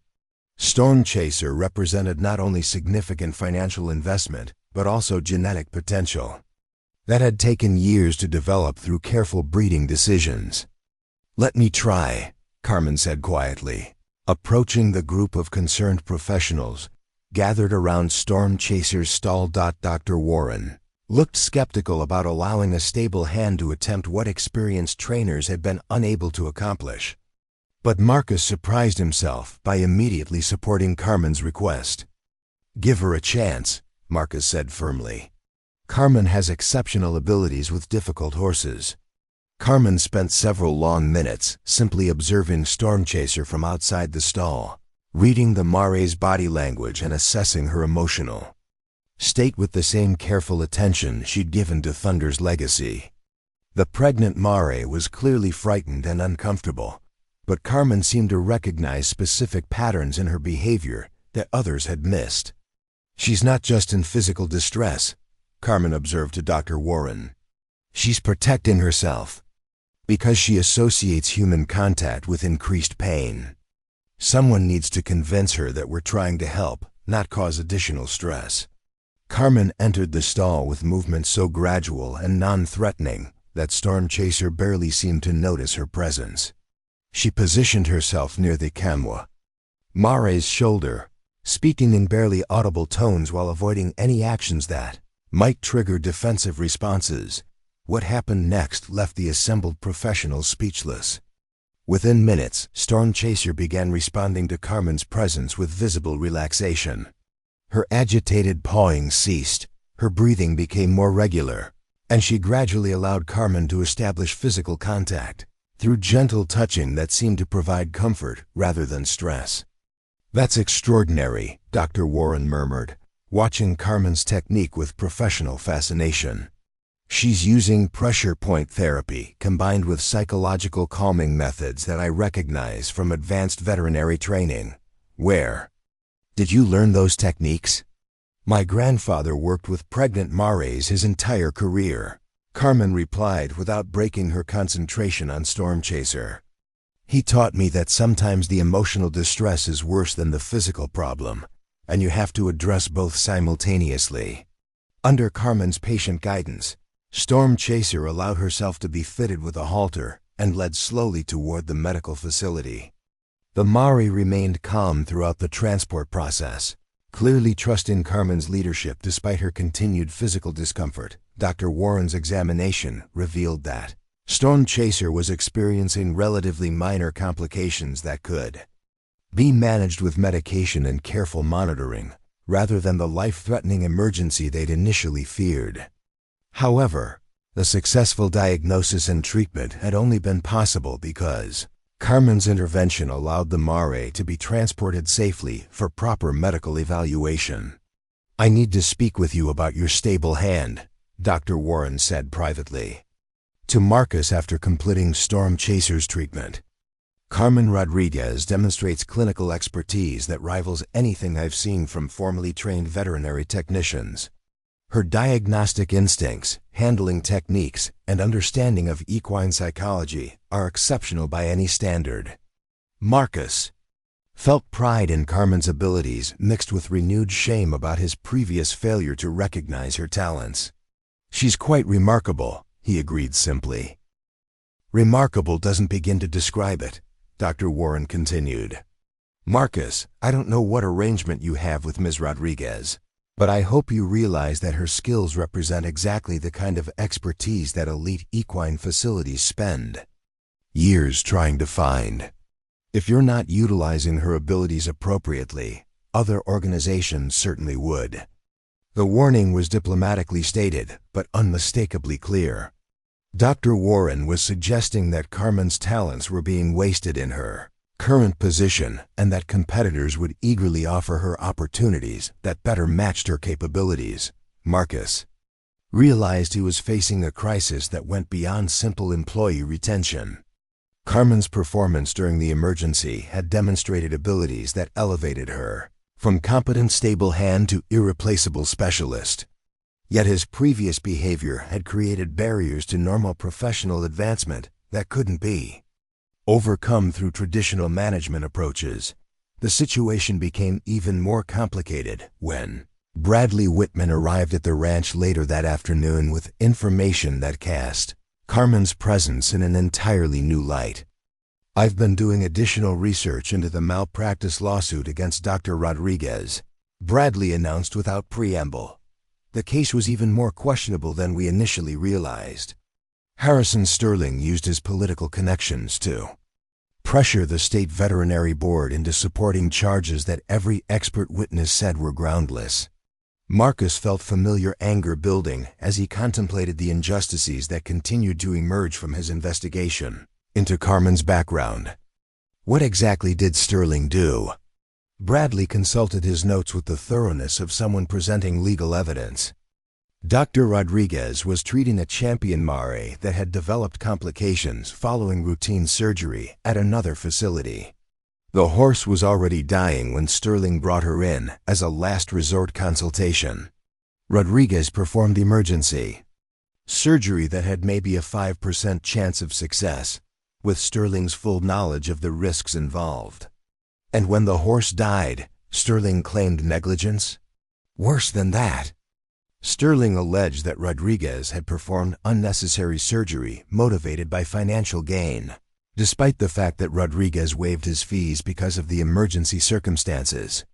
The lawsuit destroyed his practice, but Sterling wasn't satisfied with financial ruin. He used his influence to have Rodriguez blacklisted from working with any major breeding facilities in the region. Marcus felt sick as he contemplated the deliberate cruelty behind the systematic destruction of Dr. Rodriguez's career. Harrison Sterling had leveraged grief over his horse's death into vindictive persecution that had devastated an entire family. "There's more," Bradley continued grimly. "I spoke with several veterinarians who knew Dr. Rodriguez professionally. They said Carmen was being recruited by the University of Kentucky for their prestigious veterinary program when her father's practice collapsed. She turned down a full scholarship to stay home and help support her family after their financial ruin." The revelation struck Marcus with fresh waves of guilt and admiration. Carmen had sacrificed her own professional aspirations to support her family through a crisis caused by people connected to his former fiancée. She'd given up opportunities that most people could only dream about, accepting manual labor positions that utilized only a fraction of her capabilities. "We have to do something about this," Marcus said finally. "Carmen deserves justice for what happened to her family, and she deserves opportunities that match her abilities." Bradley nodded in agreement, but raised practical concerns about implementing meaningful change. "The challenge is that Carmen has made it clear she doesn't want charity or guilt-motivated assistance. She values her independence and dignity too much to accept help that feels like pity." Marcus realized that any attempt to address the injustices Carmen had suffered would require strategies that respected her autonomy, while providing genuine opportunities for professional advancement. Traditional approaches like salary increases or position promotions would likely be rejected as condescending gestures that focused on his need for redemption rather than her career interests. The solution began to form during conversations with Dr. Warren, who had returned to complete additional examinations of the ranch's breeding program. The veterinarian's professional respect for Carmen's abilities suggested possibilities that transcended normal employer-employee relationships. "Dr. Warren," Marcus said carefully, "hypothetically speaking, if you were establishing a new facility that required the highest level of equine care expertise, what kind of professional qualifications would you look for?" Dr. Warren considered the question with obvious interest. "I'd want someone with advanced education in animal science, extensive practical experience with difficult cases, and most importantly, the kind of intuitive understanding of horse psychology that can't be taught in schools." Those combinations are extremely rare in the industry. And if such a person were available, but currently working in a position beneath their qualifications due to circumstances beyond their control, I'd move heaven and earth to recruit them, Dr. Warren replied immediately. Marcus, if you're suggesting what I think you're suggesting, I'd be very interested in discussing possibilities for collaboration. The conversation that followed laid the groundwork for a plan that would address multiple objectives simultaneously. Dr. Warren had been considering expanding her practice to include a residential training facility for horses with behavioral or medical issues requiring specialized long-term care. Such a facility would need someone with Carmen's unique combination of skills and experience. Marcus could provide the financial backing and facilities for such an enterprise while ensuring that Carmen would be offered a position based entirely on her professional qualifications. The arrangement would give Carmen opportunities to utilize her full range of abilities while maintaining her independence and dignity. Most importantly, the new facility would be presented as a business venture rather than charity, allowing Carmen to participate as a valued professional rather than a recipient of guilt-motivated assistance. The plan's success would depend on Carmen's willingness to consider expanded responsibilities that went beyond her current role. Marcus realized that approaching her with this opportunity would require careful handling to avoid triggering her suspicions about ulterior motives. That evening, as Carmen completed her daily routines with the horses, Marcus found himself observing her work with new appreciation for the expertise he'd been blind to for months. Every action demonstrated knowledge and skill that represented years of dedicated learning and practice. Her techniques with Stormchaser alone had probably prevented complications that could have cost hundreds of thousands of dollars. Marcus understood that he was approaching a crucial decision point in his relationship with Carmen. He could continue employing her as a stable hand, providing steady work but wasting her extraordinary talents. He could attempt to promote her within his existing organization, risking rejection due to their complicated history. Or he could support Dr. Warren's facility expansion, creating opportunities that would allow Carmen's abilities to flourish while maintaining appropriate professional boundaries. The choice would determine not only Carmen's future, but also whether Marcus could transform his recognition of past failures into meaningful action that honored both her CAPABILITIES and her dignity. The stable girl he'd intended to humiliate had become the catalyst for examining his own character and finding ways to contribute positively to someone else's success. As Marcus prepared for the conversation that would reveal his plans to Carmen, he realized that the true test of his character wasn't his ability to recognize his mistakes, but his commitment to making amends in ways that served her interests rather than his own need for redemption. The woman who had taught him about grace under pressure was about to discover whether he had learned the lesson she had unknowingly provided. 3 weeks after the crisis with Stormchaser, Marcus arranged a meeting that would determine whether his carefully constructed plan to provide Carmen with legitimate opportunities would succeed or collapse under the weight of their complicated history. The setting was Dr. Warren's newly established Bluegrass Equine Rehabilitation Center, a state-of-the-art facility located on 200 acres of prime Texas ranch land that Marcus had quietly purchased and donated for the project. Carmen arrived at the facility believing she was accompanying Dr. Warren for a routine consultation about implementing some of her behavioral modification techniques with horses recovering from trauma. She had no idea that the meeting would fundamentally alter her professional trajectory or that Marcus had spent weeks orchestrating opportunities that would allow her talents to flourish without compromising her independence. The rehabilitation center was impressive by any standard, featuring climate-controlled stables designed specifically for horses requiring extended medical care, swimming pools equipped for aquatic therapy, specialized training rings with advanced footing systems, and a fully equipped surgical suite that rivaled anything found at major veterinary schools. Every detail reflected both substantial financial investment, and deep understanding of equine medicine's most advanced practices. Remarkable doesn't begin to describe it, Dr. Warren continued. Marcus, I don't know what arrangement you have with Ms. Rodriguez, but I hope you realize that her skills represent exactly the kind of expertise that elite equine facilities spend years trying to find. If you're not utilizing her abilities appropriately, other organizations certainly would. The warning was diplomatically stated, but unmistakably clear. Dr. Warren was suggesting that Carmen's talents were being wasted in her current position, and that competitors would eagerly offer her opportunities that better matched her capabilities. Marcus realized he was facing a crisis that went beyond simple employee retention. Carmen's performance during the emergency had demonstrated abilities that elevated her from competent stable hand to irreplaceable specialist. Yet his previous behavior had created barriers to normal professional advancement that couldn't be overcome through traditional management approaches. The situation became even more complicated when Bradley Whitman arrived at the ranch later that afternoon with information that cast Carmen's presence in an entirely new light. I've been doing additional research into the malpractice lawsuit against Dr. Rodriguez, Bradley announced without preamble. The case was even more questionable than we initially realized. Harrison Sterling used his political connections to pressure the state veterinary board into supporting charges that every expert witness said were groundless.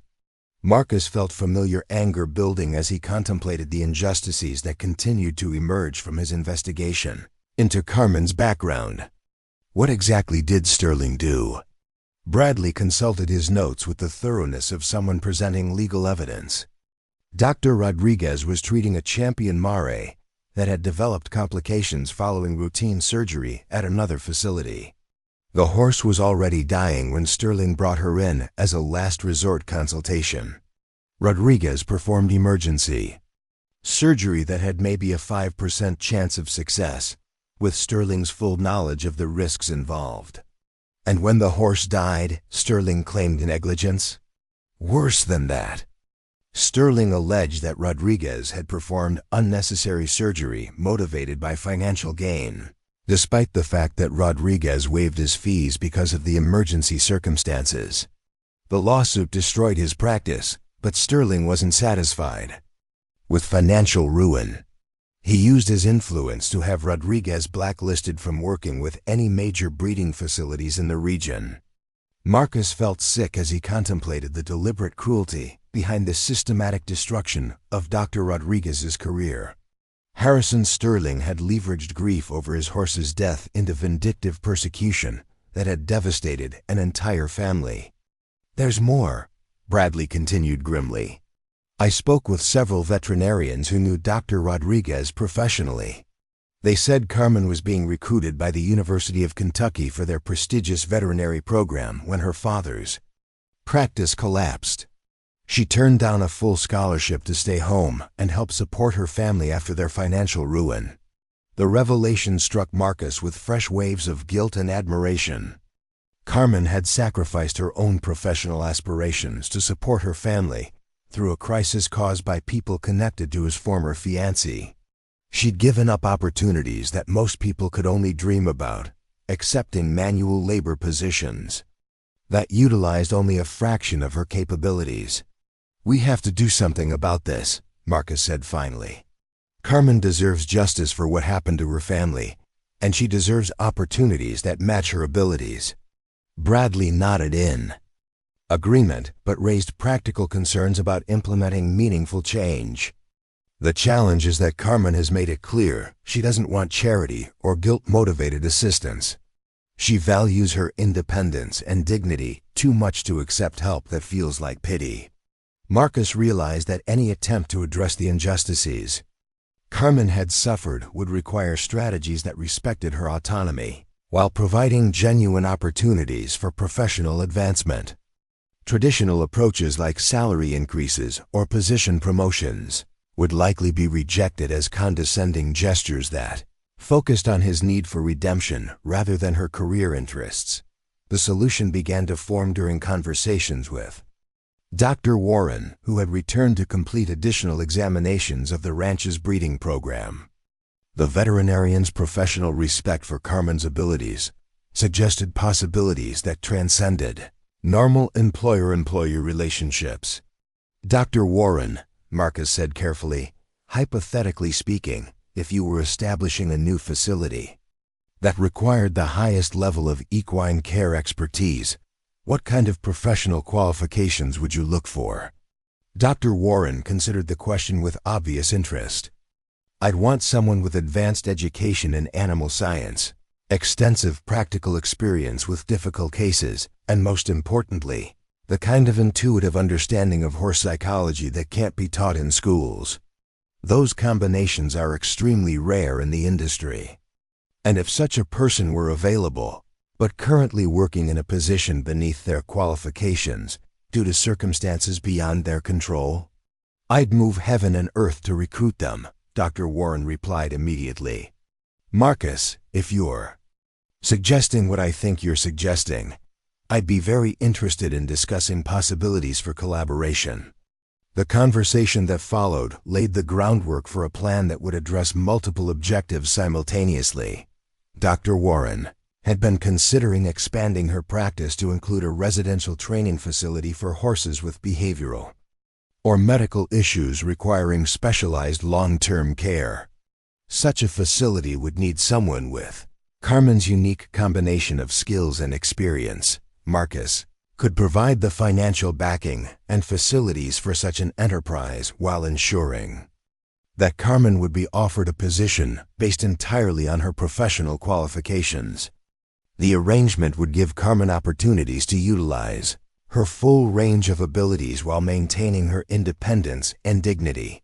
Most importantly, the new facility would be presented as a business venture rather than charity, allowing Carmen to participate as a valued professional rather than a recipient of guilt-motivated assistance. The plan's success would depend on Carmen's willingness to consider expanded responsibilities that went beyond her current role. Marcus realized that approaching her with this opportunity would require careful handling to avoid triggering her suspicions about ulterior motives. That evening, as Carmen completed her daily routines with the horses, Marcus found himself observing her work with new appreciation for the expertise he'd been blind to for months. Every action demonstrated knowledge and skill that represented years of dedicated learning and practice. Her techniques with Storm Chaser alone had probably prevented complications that could have cost hundreds of thousands of dollars. Marcus understood that he was approaching a crucial decision point in his relationship with Carmen. He could continue employing her as a stable hand, providing steady work but wasting her extraordinary talents.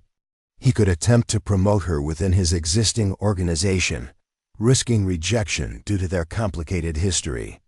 Or he could support Dr. Warren's facility expansion, creating opportunities that would allow Carmen's abilities to flourish while maintaining appropriate professional boundaries. The choice would determine not only Carmen's future, but also whether Marcus could transform his recognition of past failures into meaningful action that honored both her abilities and her dignity. The stable girl he'd intended to humiliate had become the catalyst for examining his own character and finding ways to contribute positively to someone else's success. As Marcus prepared for the conversation that would reveal his plans to Carmen, he realized that the true test of his character wasn't his ability to recognize his mistakes, but his commitment to making amends in ways that served her interests rather than his own need for redemption. The woman who had taught him about grace under pressure was about to discover whether he had learned the lesson she had unknowingly provided. 3 weeks after the crisis with Storm Chaser, Marcus arranged a meeting that would determine whether his carefully constructed plan to provide Carmen with legitimate opportunities would succeed or collapse under the weight of their complicated history. The setting was Dr. Warren's newly established Bluegrass Equine Rehabilitation Center, a state-of-the-art facility located on 200 acres of prime Texas ranch land that Marcus had quietly purchased and donated for the project. Carmen arrived at The facility, believing she was accompanying Dr. Warren for a routine consultation about implementing some of her behavioral modification techniques with horses recovering from trauma. She had no idea that the meeting would fundamentally alter her professional trajectory, or that Marcus had spent weeks orchestrating opportunities that would allow her talents to flourish without compromising her independence. The rehabilitation center was impressive by any standard, featuring climate-controlled stables designed specifically for horses requiring extended medical care, swimming pools equipped for aquatic therapy, specialized training rings with advanced footing systems, and a fully equipped surgical suite that rivaled anything found at major veterinary schools. Every detail reflected both substantial financial investment and deep understanding of equine medicine's most advanced practices. "This is extraordinary," Carmen observed as Dr. Warren guided her through the facilities. "The horses recovering here will have access to treatments that most facilities can't provide. You've created something truly revolutionary." Dr. Warren smiled with obvious pride in her achievement, but also with anticipation of the conversation she was about to initiate. "Carmen, I didn't invite you here just to show off our new facilities. I have a proposition that could change your career trajectory in ways you might not have imagined possible." Carmen felt familiar wariness creeping into her consciousness. Over the past month, she'd noticed subtle changes in how people at Hartwell Ranch treated her. More respect from the training staff, increased attention to her opinions about horse care, and occasional comments that suggested word of her abilities was spreading throughout the equine community. While she appreciated the recognition, she remained suspicious of offers that seemed too generous to be purely professional. "What kind of proposition?" Carmen asked carefully, her tone neutral but alert to potential complications. Dr. Warren gestured toward a comfortable seating area overlooking the facility's main paddocks, where several horses in various stages of recovery grazed peacefully in the afternoon sunlight. "This facility needs a director of behavioral rehabilitation, someone who can work with horses that have been traumatized by accidents, abuse, or medical procedures that have left them difficult to handle safely." Carmen felt her pulse quicken. Despite her attempts to remain calm, the position Dr. Warren was describing represented exactly the kind of work she'd dreamed of pursuing during her academic studies, combining advanced knowledge of equine psychology with hands-on therapeutic intervention. Such a position would require someone with exceptional qualifications, Carmen replied, testing the seriousness of the offer. "Advanced education, extensive experience with difficult cases, and probably certification from recognized professional organizations." "Normally, yes," Dr. Warren agreed. "But this situation is unusual because we need someone whose abilities transcend formal credentials. The horses we're treating here have often been failed by conventional approaches. They need someone who can connect with them on a deeper level, someone who understands that healing involves trust as much as medical intervention."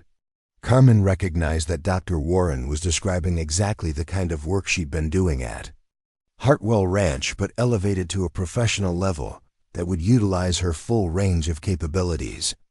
The opportunity was so perfectly aligned with her interests and abilities that she immediately suspected ulterior motives. "Dr. Warren, I appreciate your confidence in my abilities, but I have to ask, is Marcus Hartwell involved in this offer? Because if this is some kind of attempt to provide me with charity disguised as a professional opportunity, I'm not interested." Dr. Warren had anticipated this question and prepared her response carefully. Marcus provided the financial backing for this facility, but he did so because he recognized a genuine business opportunity. The demand for specialized equine rehabilitation services far exceeds current availability. This isn't charity. It's a profitable venture that happens to align with addressing injustices you've suffered. Carmen studied Dr. Warren's face, looking for signs of deception or hidden agendas. The veterinarian's expression remained professionally sincere, But Carmen had learned to be skeptical of offers that seemed to address her needs too perfectly. What exactly would this position involve? Carmen asked, deciding to gather more information before making any judgments about motivations. Dr. Warren opened a folder containing detailed job descriptions and organizational charts that demonstrated the thoroughness of planning that had gone into the facility's development. You would oversee all behavioral rehabilitation programs, develop treatment protocols for horses with specific types of trauma, train staff in advanced handling techniques, and consult with veterinarians on cases where psychological factors complicate medical treatment. Carmen examined the documents with growing amazement. The position description read like a catalog of her interests and capabilities, requiring exactly the combination of education, experience, and intuitive understanding that she possessed. The salary was substantial without being so excessive as to suggest charity, and the benefits package included continuing education opportunities that would allow her to pursue advanced certifications. This seems almost too good to be true, Carmen admitted honestly. Positions like this don't typically become available to people without formal veterinary degrees or extensive credentials from major facilities. Under normal circumstances, you'd be correct, Dr. Warren replied. But these aren't normal circumstances. Carmen, your work with Storm Chaser alone demonstrated clinical expertise that most veterinary technicians never develop. Your techniques with Thunder's Legacy showed understanding of horse psychology that can't be taught in schools. We need someone with your specific combination of abilities, and frankly, such people are extraordinarily rare in this industry. Carmen felt torn between excitement about the opportunity and suspicion about its timing. The position represented everything she'd hoped to achieve professionally, but accepting it would mean trusting people whose motivations she still questioned. I need to think about this, Carmen said finally. It's a significant decision that would affect not just my career, but my entire life trajectory. Dr. Warren nodded understandingly. Of course, but before you make your decision, there's something else you should know. Marcus Hartwell isn't the only person who's been observing your work.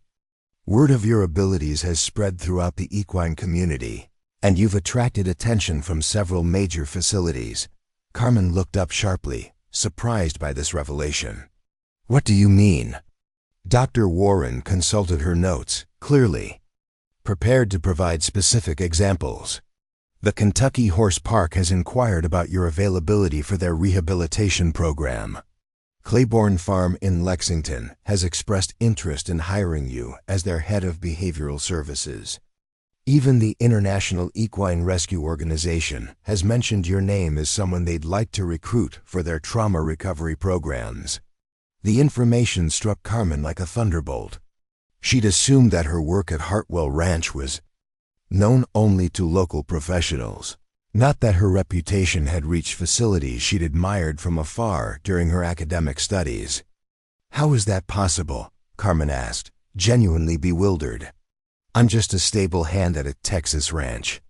How would facilities in Kentucky or international organizations even know I exist? Dr. Warren smiled at Carmen's modesty. The equine community is smaller than you might think, especially at the elite level.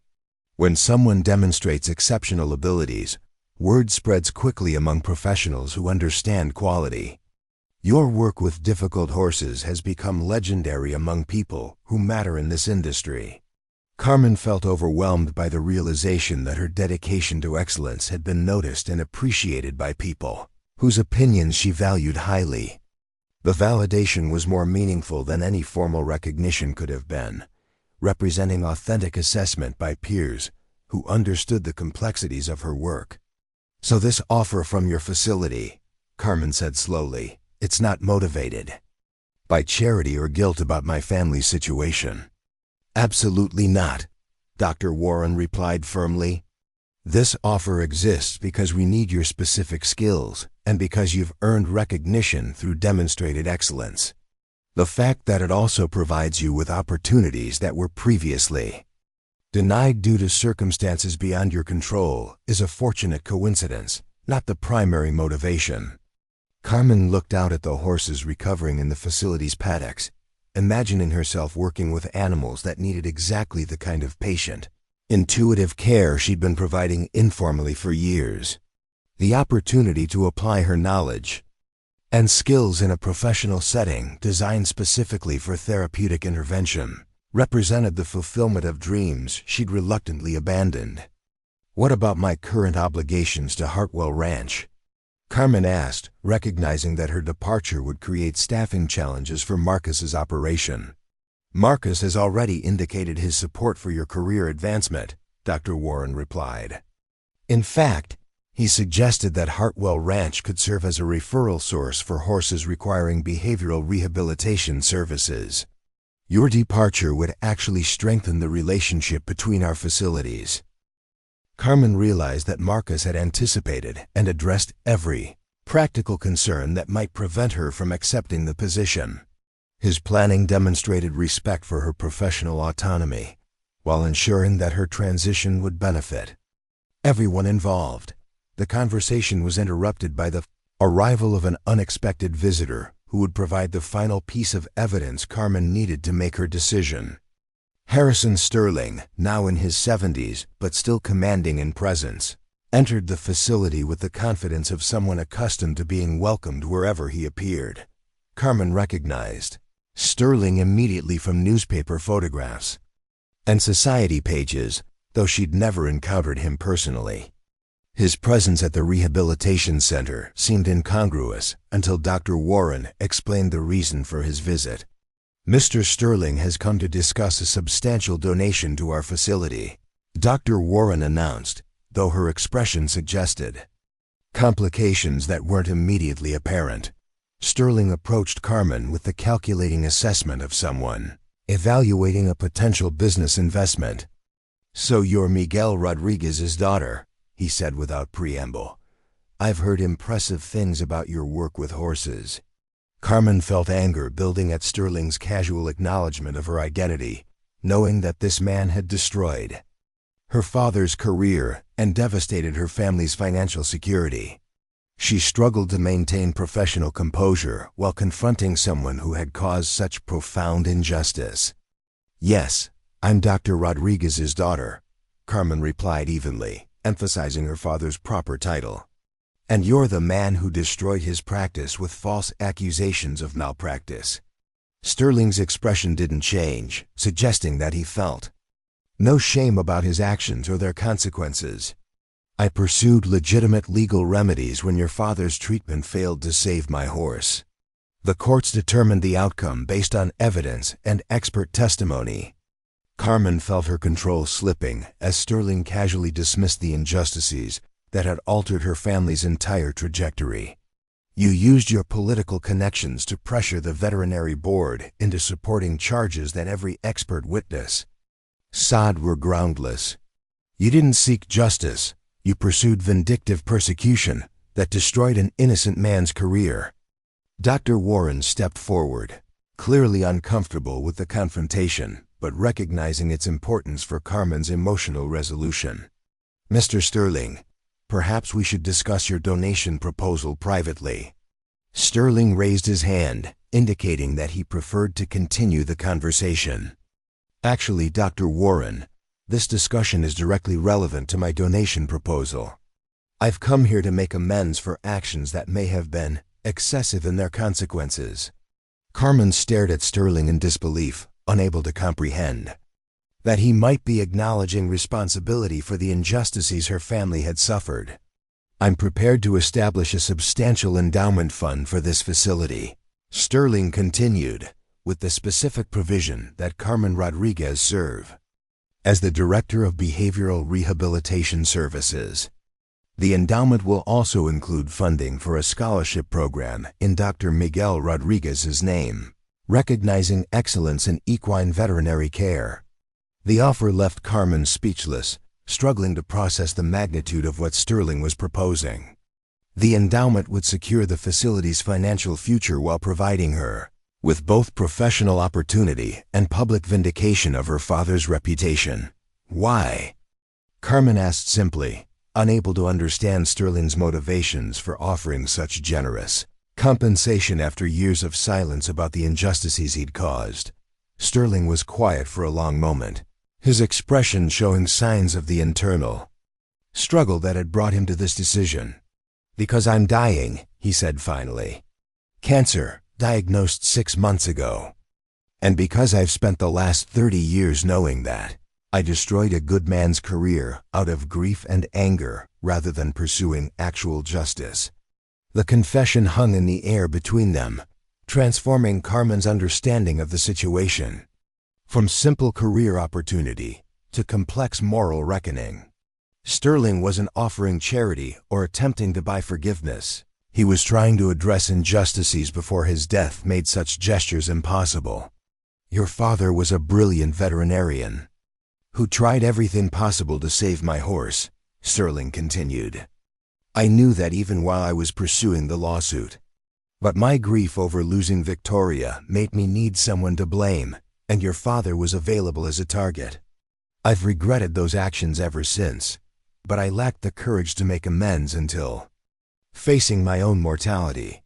Carmen felt tears building as she realized that Sterling's admission validated everything her family had believed about the malpractice case. Her father's reputation would be restored not through legal vindication, but through public acknowledgement from the man who had destroyed it.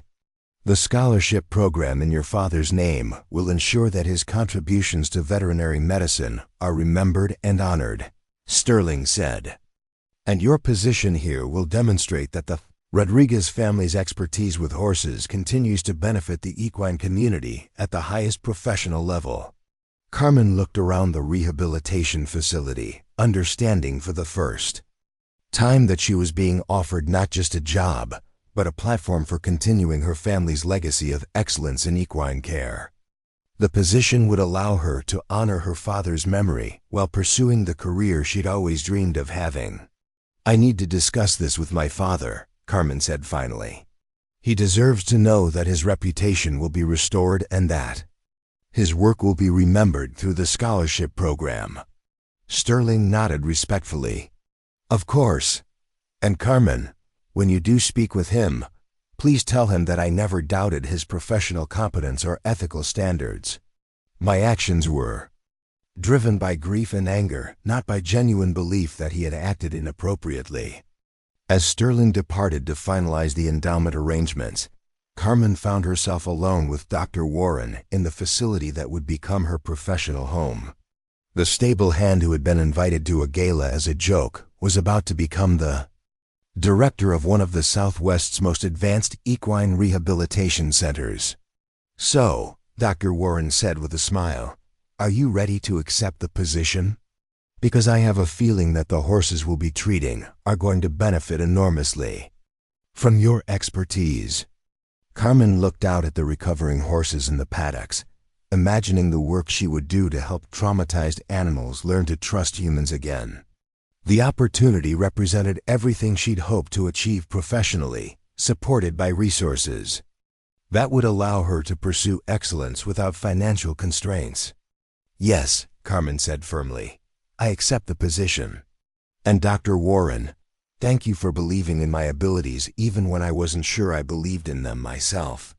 As they shook hands to formalize the agreement, Carmen realized that her journey from stable hand to rehabilitation director represented more than professional advancement.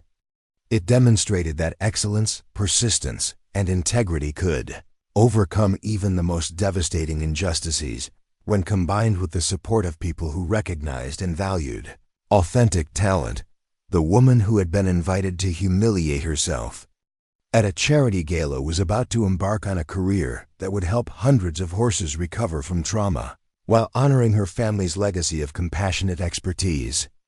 Justice had finally arrived, not through legal victories or financial compensation, but through opportunities to demonstrate that true worth transcends social status or economic circumstances. 6 months after accepting her position as director of behavioral rehabilitation at the Bluegrass Equine Rehabilitation Center, Carmen Rodriguez stood in her office overlooking the sprawling facility that had become the epicenter of revolutionary advances in equine trauma recovery.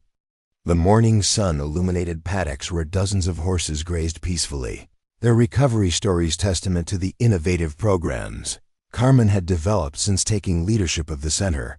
The office itself reflected Carmen's personality and professional evolution, functional yet elegant, with walls displaying her newly earned certifications alongside photographs of horses she'd successfully rehabilitated. A framed newspaper article from the Texas Equine Journal featured her work with Thunder's Legacy, who had gone on to win 3 major competitions after overcoming his behavioral challenges through Carmen's patient intervention techniques. Dr.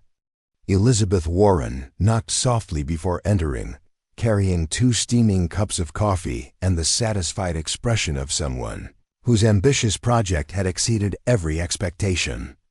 The Rehabilitation Center had achieved national recognition within its first operational year, attracting referrals from facilities across North America and establishing new standards for treating horses with psychological trauma. The Kentucky delegation arrived this morning, Dr. Warren announced, settling into the chair across from Carmen's desk. They're here to observe your work with the rescue horses from the Colorado flood damage.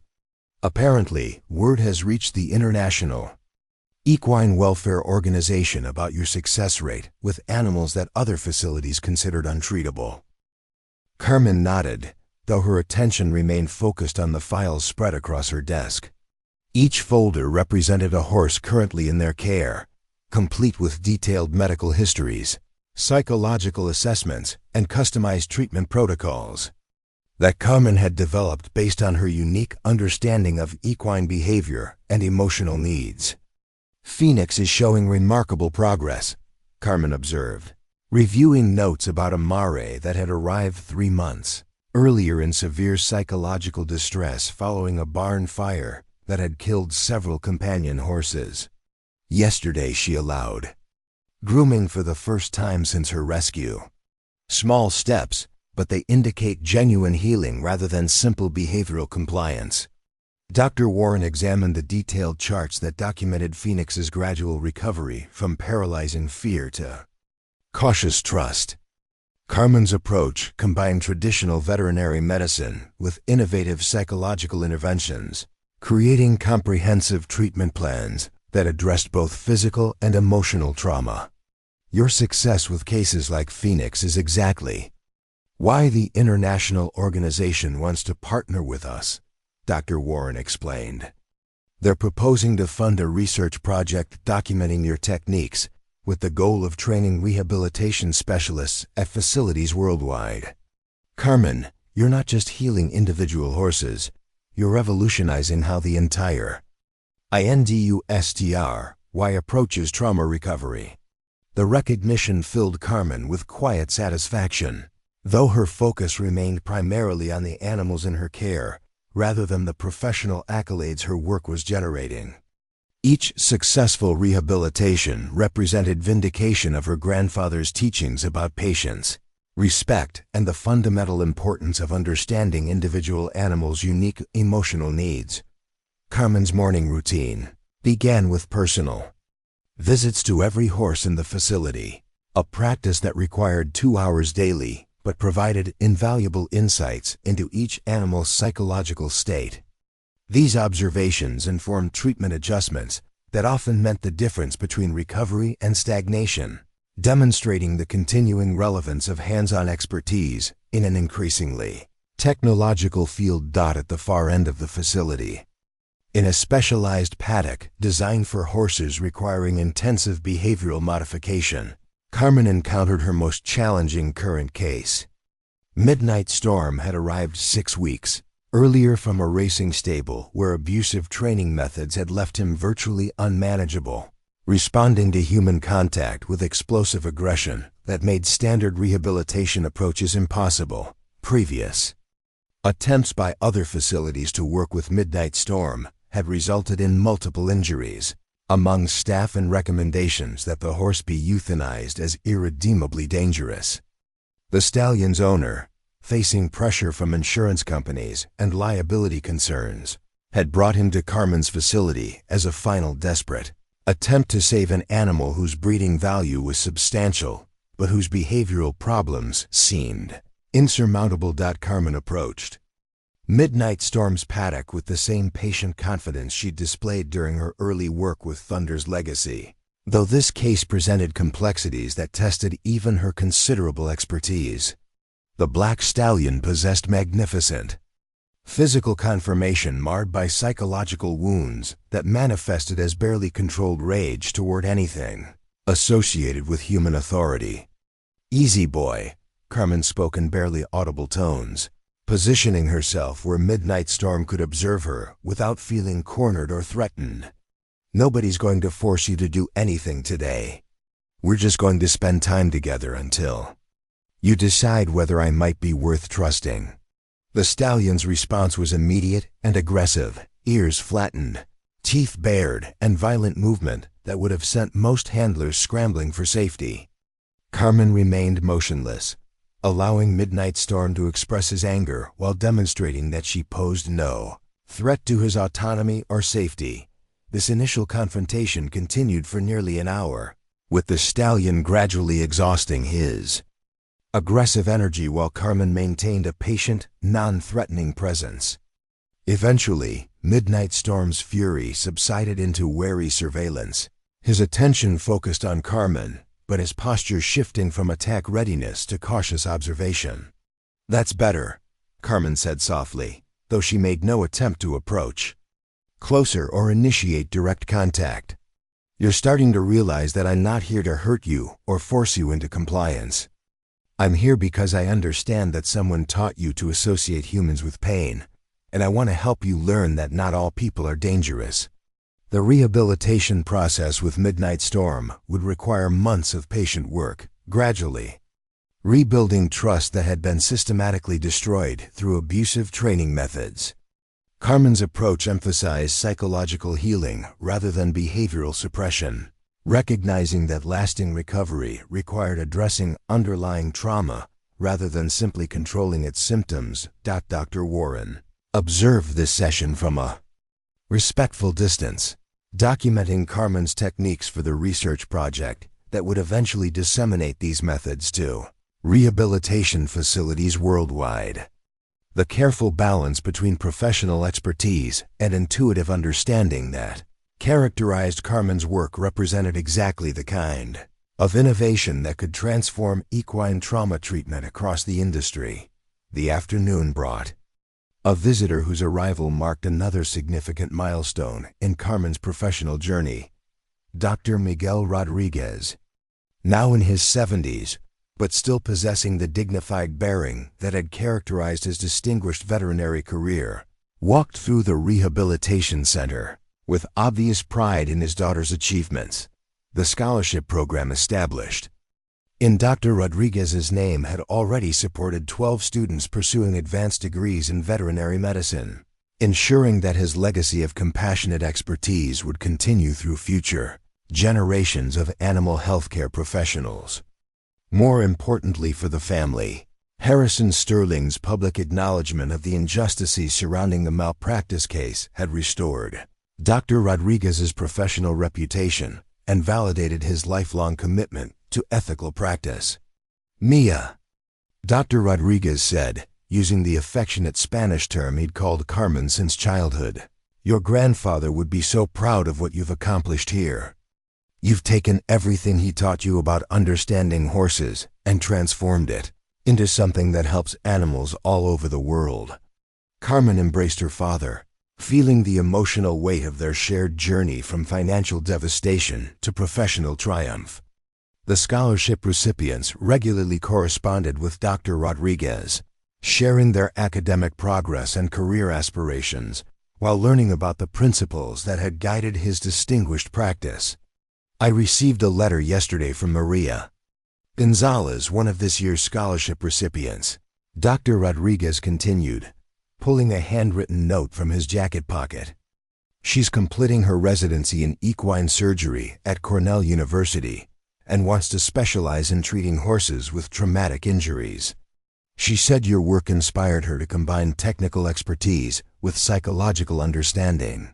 Carmen, read Maria's letter with growing excitement, recognizing in the young woman's words the same passion for helping animals that had motivated her own career choices.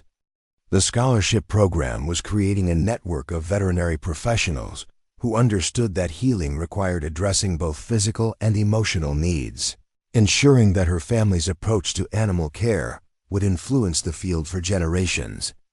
Afternoon's schedule included a consultation with representatives from the Arabian Horse Association, who were seeking Carmen's expertise in developing breeding programs that emphasized psychological stability alongside physical conformation. The association had observed that horses with superior genetic profiles sometimes developed behavioral problems that limited their competitive potential, suggesting the need for more comprehensive approaches to bloodline selection. We've been focusing primarily on physical attributes for decades, explained Dr. Robert Hassan, the association's chief veterinarian. Speed, endurance, conformation, all important qualities. But we're beginning to understand that psychological resilience is equally crucial for producing horses that can handle the pressures of competitive environments. Carmen reviewed the breeding records and performance data that the association had provided, looking for patterns that might explain why certain bloodlines produced emotionally stable horses, while others generated animals prone to anxiety or aggressive behavior. The problem isn't necessarily genetic, Carmen observed after studying the documentation. It's more likely related to early handling and training methods. Horses learn emotional responses during their first year of life, and those patterns often persist throughout their careers. You need breeding programs that emphasize proper psychological development from birth.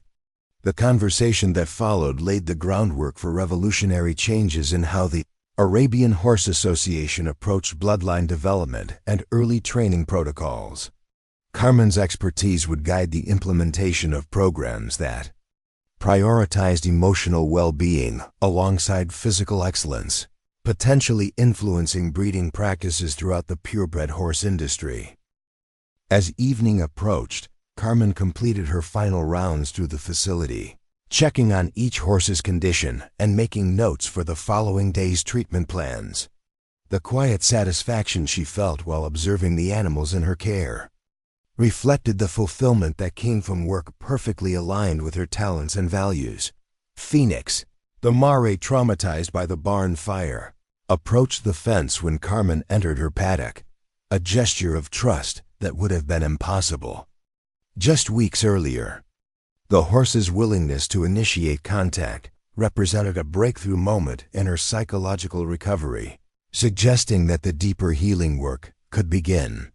"Look at you, beautiful girl," Carmen said softly, offering her hand for Phoenix to investigate. "You're starting to remember that people can be sources of comfort rather than danger. That's the hardest lesson for animals who've been through trauma, but once they learn it, they often become stronger than horses who've never faced adversity." Midnight Storm observed Carmen's interaction with Phoenix from his adjacent paddock, his aggressive posture gradually relaxing as he witnessed the positive relationship between horse and human. This indirect exposure to trust building was itself a therapeutic intervention, allowing the traumatized stallion to observe successful relationships without feeling pressured to participate. Carmen's evening routine concluded with updating detailed treatment records that would contribute to the research project, documenting her rehabilitation methods. Each case provided valuable data about recovery patterns, intervention effectiveness, and the factors that influence successful outcomes in equine trauma treatment. Dr. Warren found Carmen in her office as the sun set behind the Texas hills, casting golden light across the facility where dozens of horses continued their healing journeys. The rehabilitation center had achieved everything they'd hoped when planning the facility, but more importantly, it had exceeded their expectations. By demonstrating that innovative approaches to animal care could produce results that traditional methods couldn't match. "I have news that I think you'll find interesting," Dr. Warren announced, settling into her usual chair with obvious excitement. The University of Kentucky has offered you a position as professor of equine behavioral medicine with full tenure.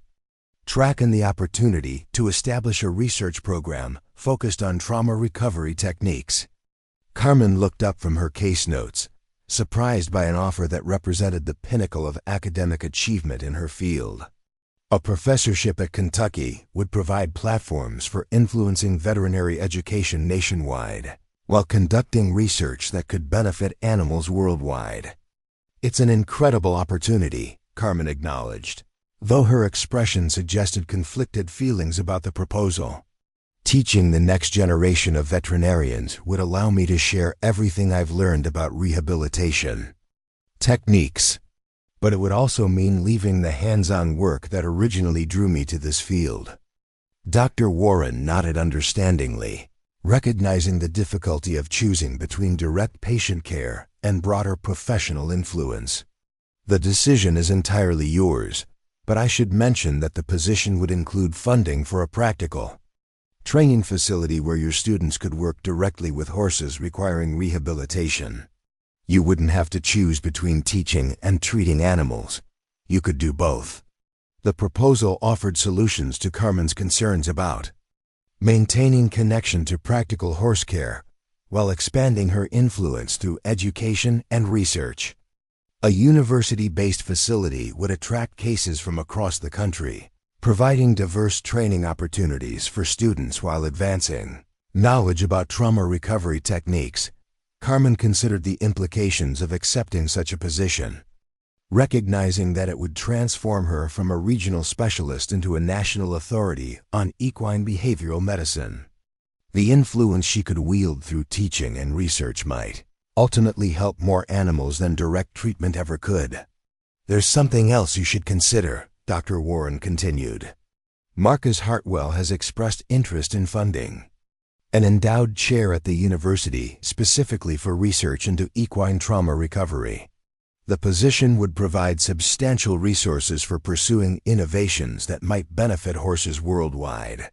The mention of Marcus Hartwell brought Carmen's thoughts full circle to the events that had initiated her current success. The man whose cruel social experiment had nearly humiliated her had become instrumental in creating opportunities that allowed her talents to flourish at the highest professional levels. Marcus had maintained respectful distance since Carmen's career transformation, supporting her work through financial contributions and referrals while avoiding personal contact that might complicate their professional relationship. His commitment to making amends through constructive action rather than empty gestures had earned Carmen's grudging respect, though she remained cautious about his motivations. I'll need time to consider the Kentucky offer, Carmen decided. It represents everything I've worked toward professionally, but it's also a significant departure from the path I've been following. I want to ensure that any decision I make serves the animal's interests rather than my own career ambitions.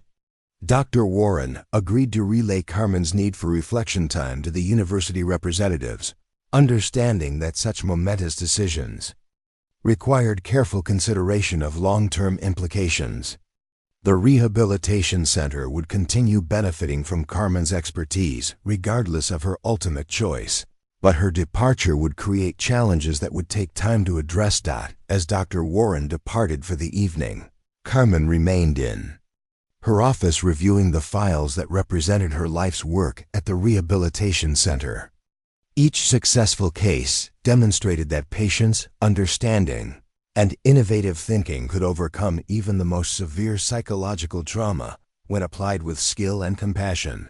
The facility's success had attracted international attention, with delegations from Europe, Australia, and South America visiting to observe Carmen's techniques and discuss implementing similar programs in their regions. The global impact of her work exceeded anything she'd imagined possible during her years as a stable hand at Hartwell Ranch. Carmen's reflection was interrupted by soft footsteps in the corridor outside her office. She looked up to see Marcus Hartwell standing uncertainly in her doorway, his expression mixing professional respect with personal regret that had characterized their interaction since the gala incident. "I hope I'm not intruding," Marcus said carefully. "I wanted to speak with you about the Kentucky opportunity before you make your final decision." Carmen gestured toward the chair that Dr. Warren had vacated, curious about Marcus's perspective on her career options. Their relationship had evolved from employer-employee to something more complex, not friendship exactly, but mutual respect born from shared commitment to equine welfare. "I understand that accepting the professorship would represent a significant change from your current work," Marcus began, choosing his words carefully. "But I also believe that your influence through teaching and research could benefit far more animals than direct treatment ever could. The question is whether you're ready to transition from helping individual horses to transforming how the entire industry approaches trauma recovery." Carmen appreciated Marcus's insight into the broader implications of her career choice, recognizing that he understood the strategic importance of her decision in ways that purely emotional considerations might obscure. "There's personal satisfaction in working directly with animals," Carmen replied honestly. "Seeing Phoenix learn to trust again, watching Midnight Storm gradually overcome his aggression, those individual victories provide meaning that broader influence might not match." Marcus nodded, clearly understanding her attachment to hands-on work. "But consider this. Every student you teach at Kentucky will go on to treat hundreds of horses throughout their careers. Your techniques will spread exponentially rather than being limited to the animals you can personally treat. The impact could be revolutionary." The conversation continued for nearly an hour, with Marcus providing perspectives that helped Carmen clarify her thinking about the Kentucky opportunity. His business experience offered insights into scaling impact and leveraging expertise that complemented her understanding of animal welfare priorities. "There's something else I want you to know," Marcus said as their discussion drew to a close. "Regardless of which path you choose, the Endowment for Equine Trauma Research will be established in your name. Your work has already demonstrated that innovative approaches can achieve results that traditional methods cannot match. That knowledge deserves to be preserved and expanded." Carmen felt moved by Marcus's commitment to supporting her work regardless of personal benefit to his organization. His evolution from cynical manipulator to genuine advocate for animal welfare represented character growth that she hadn't expected but increasingly respected. "Thank you, Marcus," Carmen said simply, "for the financial support, for recognizing the value of this work, and for having the courage to acknowledge your mistakes rather than hiding from them. Your commitment to making amends through constructive action has meant more than formal apologies ever could." As Marcus departed, Carmen returned to her evening routine of checking on the horses one final time before heading home. The facility's peaceful atmosphere reflected the healing that had occurred within its boundaries, transforming traumatized animals into confident, trusting beings who could once again form positive relationships with humans. Phoenix greeted Carmen's approach with gentle nickering, a sound that would have been impossible during her early weeks at the facility. The Mare's recovery represented triumph of patient understanding over fear, demonstrating that even severely traumatized animals could heal when provided with appropriate care and unlimited time. Midnight Storm remained wary but no longer aggressive, watching Carmen's movements with curiosity rather than rage. His gradual progress suggested that eventually he too would overcome the psychological wounds inflicted by abusive handling, though his recovery would require months of additional patient work. The stars emerging over the Texas landscape provided backdrop for Carmen's contemplation of the choices before her. The stable hand who had been invited to a gala as entertainment had become one of the nation's leading authorities on equine trauma recovery, with opportunities to influence the field at levels she'd never imagined possible. The scholarship program, bearing her father's name, continued supporting students who would carry forward his legacy of compassionate expertise. The Rehabilitation Center had achieved international recognition for innovative approaches that were being replicated at facilities worldwide. Most importantly, hundreds of horses had been healed through techniques that prioritized understanding over control. Carmen's journey from devastating professional setbacks to unprecedented success demonstrated that excellence combined with perseverance could overcome even the most unjust circumstances. The woman who had once sacrificed her own dreams to support her family through crisis had created new dreams that exceeded anything she'd originally envisioned. As she prepared to leave the facility for the evening, Carmen realized that her decision about Kentucky had already been made. The opportunity to influence thousands of future veterinarians while conducting research that could benefit animals worldwide represented responsibility that transcended personal preferences for hands-on work.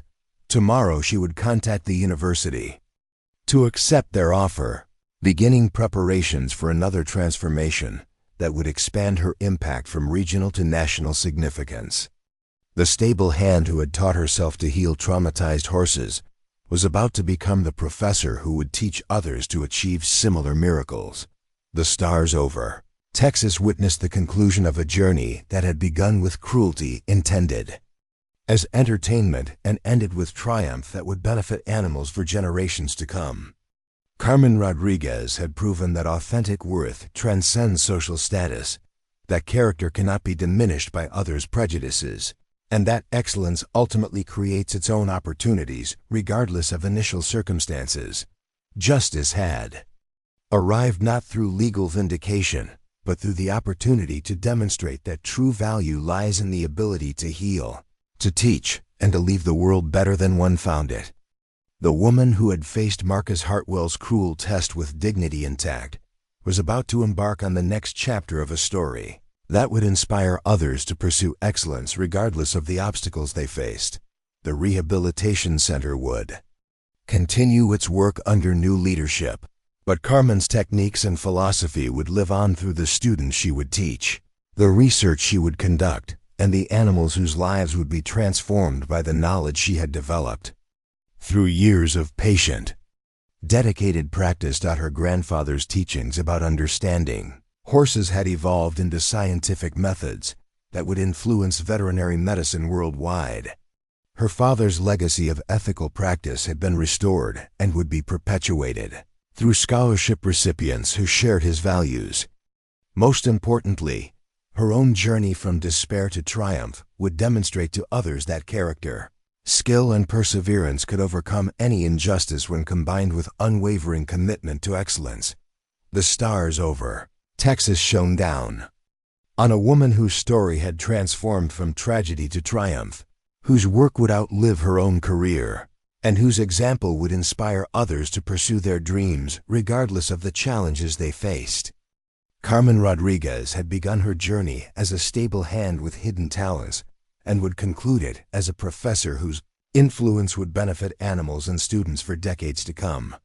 1 year later, Carmen stood before an auditorium filled with veterinary students at the University of Kentucky, her first lecture as the newly appointed Rodriguez Chair of Equine Behavioral Medicine, drawing an overflow crowd that included practicing veterinarians from across the region. The endowed position, funded jointly by Marcus Hartwell's Foundation and Harrison Sterling's estate, had provided resources that exceeded her most ambitious expectations for advancing trauma recovery research. Traditional veterinary education focuses extensively on physical diagnosis and treatment. Carmen began, her voice carrying the confidence that had developed through months of public speaking engagements. But we've discovered that psychological trauma often creates barriers to healing that purely medical interventions cannot overcome. Today we'll explore techniques that address the complete animal, body, mind, and spirit working in harmony toward recovery. The students listened with rapt attention as Carmen described case studies from her rehabilitation center work, using video footage to demonstrate the gradual transformation of severely traumatized horses into confident, trusting animals. Her teaching methodology combined rigorous scientific analysis with hands-on demonstrations that brought theoretical concepts to life. Dr. Sarah Chun, a second-year veterinary student from California, raised her hand during the question period. Professor Rodriguez, how do you differentiate between horses that are genuinely traumatized versus those that are simply poorly trained or naturally difficult to handle? Carmen smiled, recognizing the perceptive question that indicated serious engagement with the material. Excellent observation, Sarah. True trauma manifests in specific behavioral patterns that are distinct from training issues or temperament variations. Traumatized animals typically show hypervigilance, exaggerated startle responses, and inability to form trusting relationships even with patient handlers. Poor training creates different symptoms, resistance to specific tasks, but general willingness to interact socially. The distinction was crucial for developing appropriate treatment protocols, as misdiagnosed cases often received interventions that exacerbated rather than resolved underlying problems. Carmen's research had identified diagnostic criteria that allowed accurate assessment of psychological versus behavioral issues, preventing costly mistakes that delayed recovery. Following the lecture, Carmen walked across campus to the new equine trauma research facility, a state-of-the-art complex that housed both treatment programs and academic research initiatives. The facility attracted horses from throughout North America, creating diverse case studies that contributed to expanding knowledge about trauma recovery techniques. The afternoon brought a video conference with colleagues in Australia where similar rehabilitation programs were being established based on Carmen's published protocols. Dr. James Mitchell from the Sydney Veterinary Institute had implemented her techniques with remarkable success, achieving recovery rates that exceeded anything previously documented in international literature. Carmen, we've just completed our 6-month assessment of the program you helped us design, Dr. Mitchell reported via satellite connection. Recovery rates are running at 87% for horses with moderate trauma and 63% for severe cases. Those numbers represent revolutionary improvements over traditional approaches. The international collaboration had produced research papers that were reshaping veterinary education curricula worldwide, with universities from England to Japan incorporating Carmen's methods into their standard training programs. Her techniques were being translated into multiple languages, ensuring global accessibility for practitioners working with traumatized animals. That evening, Carmen returned to her modest apartment near campus, finding a package waiting from an unexpected source. Inside was a handwritten letter from Thunder's Legacy's current owner, along with photographs of the stallion competing successfully at major shows across the country. Dear Professor Rodriguez, the letter began, I wanted you to know that Thunder continues to excel in competition, but more importantly, he's become one of the most beloved horses at our facility. His gentle nature with young riders demonstrates the complete psychological healing you achieved during his rehabilitation. Enclosed are photos from last month's national championships, where he won both the performance and temperament awards. The photographs showed Thunder's Legacy moving with fluid grace that spoke of complete confidence and joy in his work. His eyes held the alert intelligence that Carmen remembered, but without the wariness that had characterized his early rehabilitation. The transformation represented everything she'd hoped to achieve through patient, understanding intervention. Carmen's evening routine included responding to emails from former students now working at facilities worldwide, sharing their experiences implementing her techniques with diverse horse populations. Maria Santos, the scholarship recipient now completing her residency at Cornell, had written about her success treating foals traumatized by premature separation from their mothers. Your emphasis on rebuilding trust gradually has proven invaluable. With the orphaned foals, Maria's email explained, rather than forcing rapid adaptation to human caregivers, we're allowing natural bonding processes to develop over time. The psychological stability of these animals at maturity exceeds anything we've achieved with traditional hand-rearing methods. The global network of practitioners using Carmen's techniques was generating research data that continued refining and improving intervention protocols.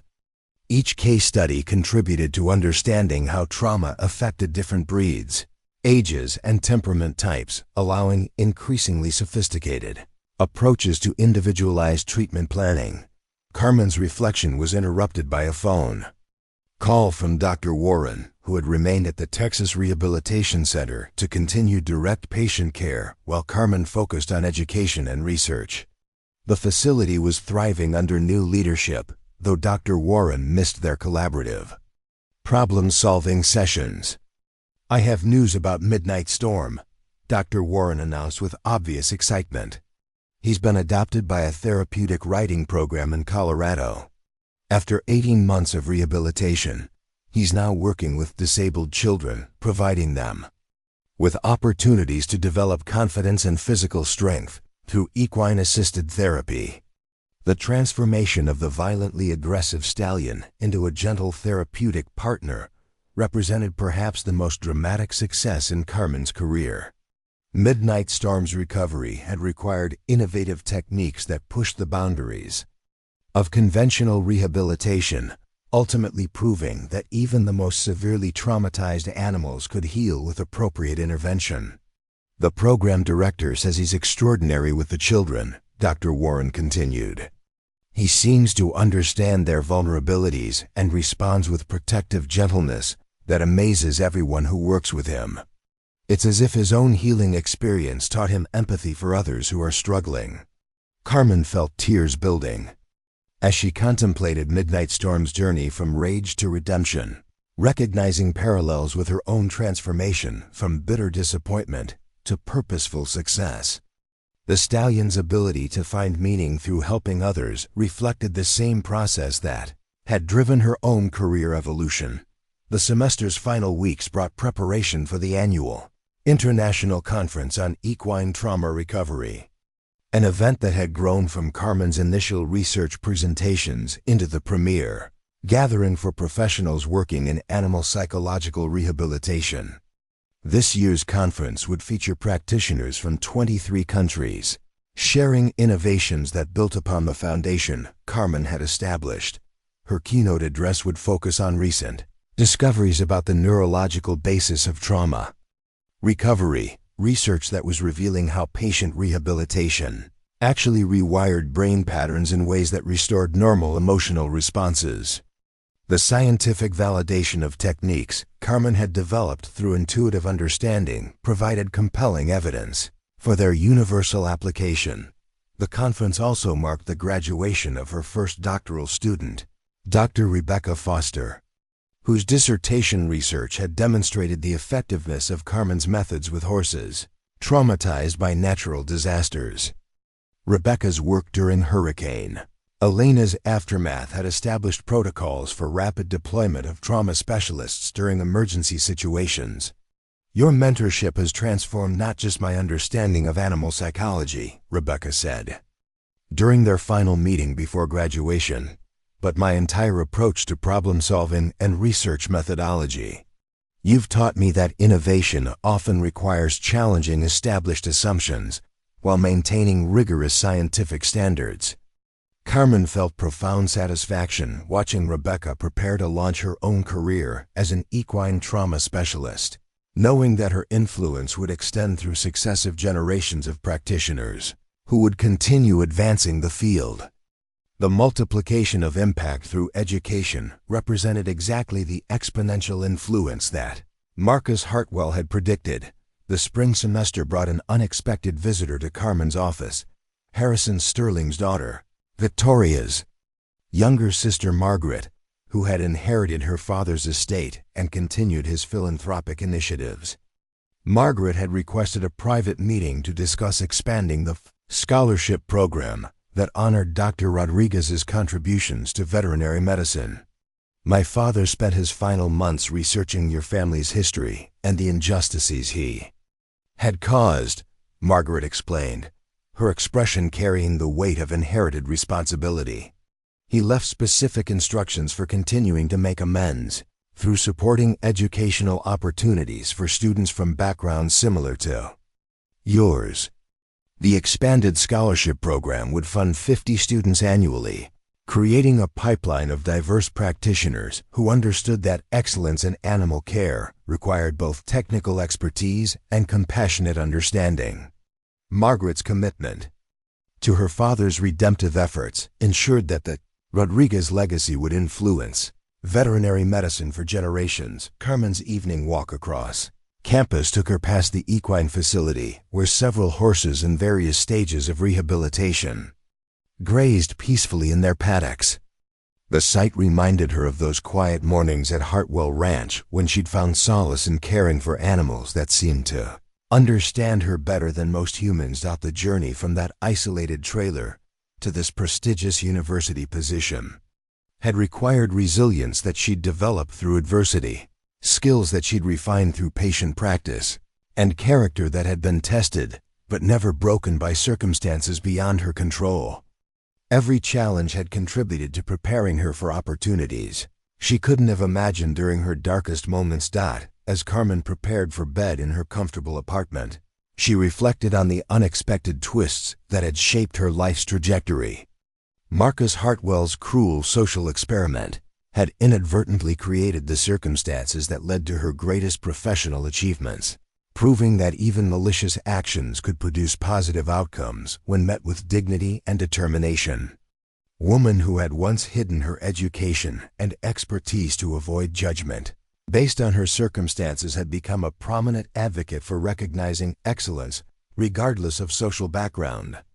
Her success demonstrated that authentic worth could not be diminished by others. Prejudices or systemic barriers that favored privilege over merit. Tomorrow would bring new students eager to learn innovative approaches to animal care, new research, projects that would advance understanding of trauma recovery, and new opportunities to influence the veterinary profession's evolution toward more compassionate, effective treatment methods. The cruel experiment designed to expose weakness had instead revealed strength that would change the world, one horse and one student at a time. Up next, you've got 2 more standout stories right on your screen. If this one hits the mark, you won't want to pass these up. Just click and check them out. And don't forget to subscribe and turn on the notification bell so you don't miss any upload from us.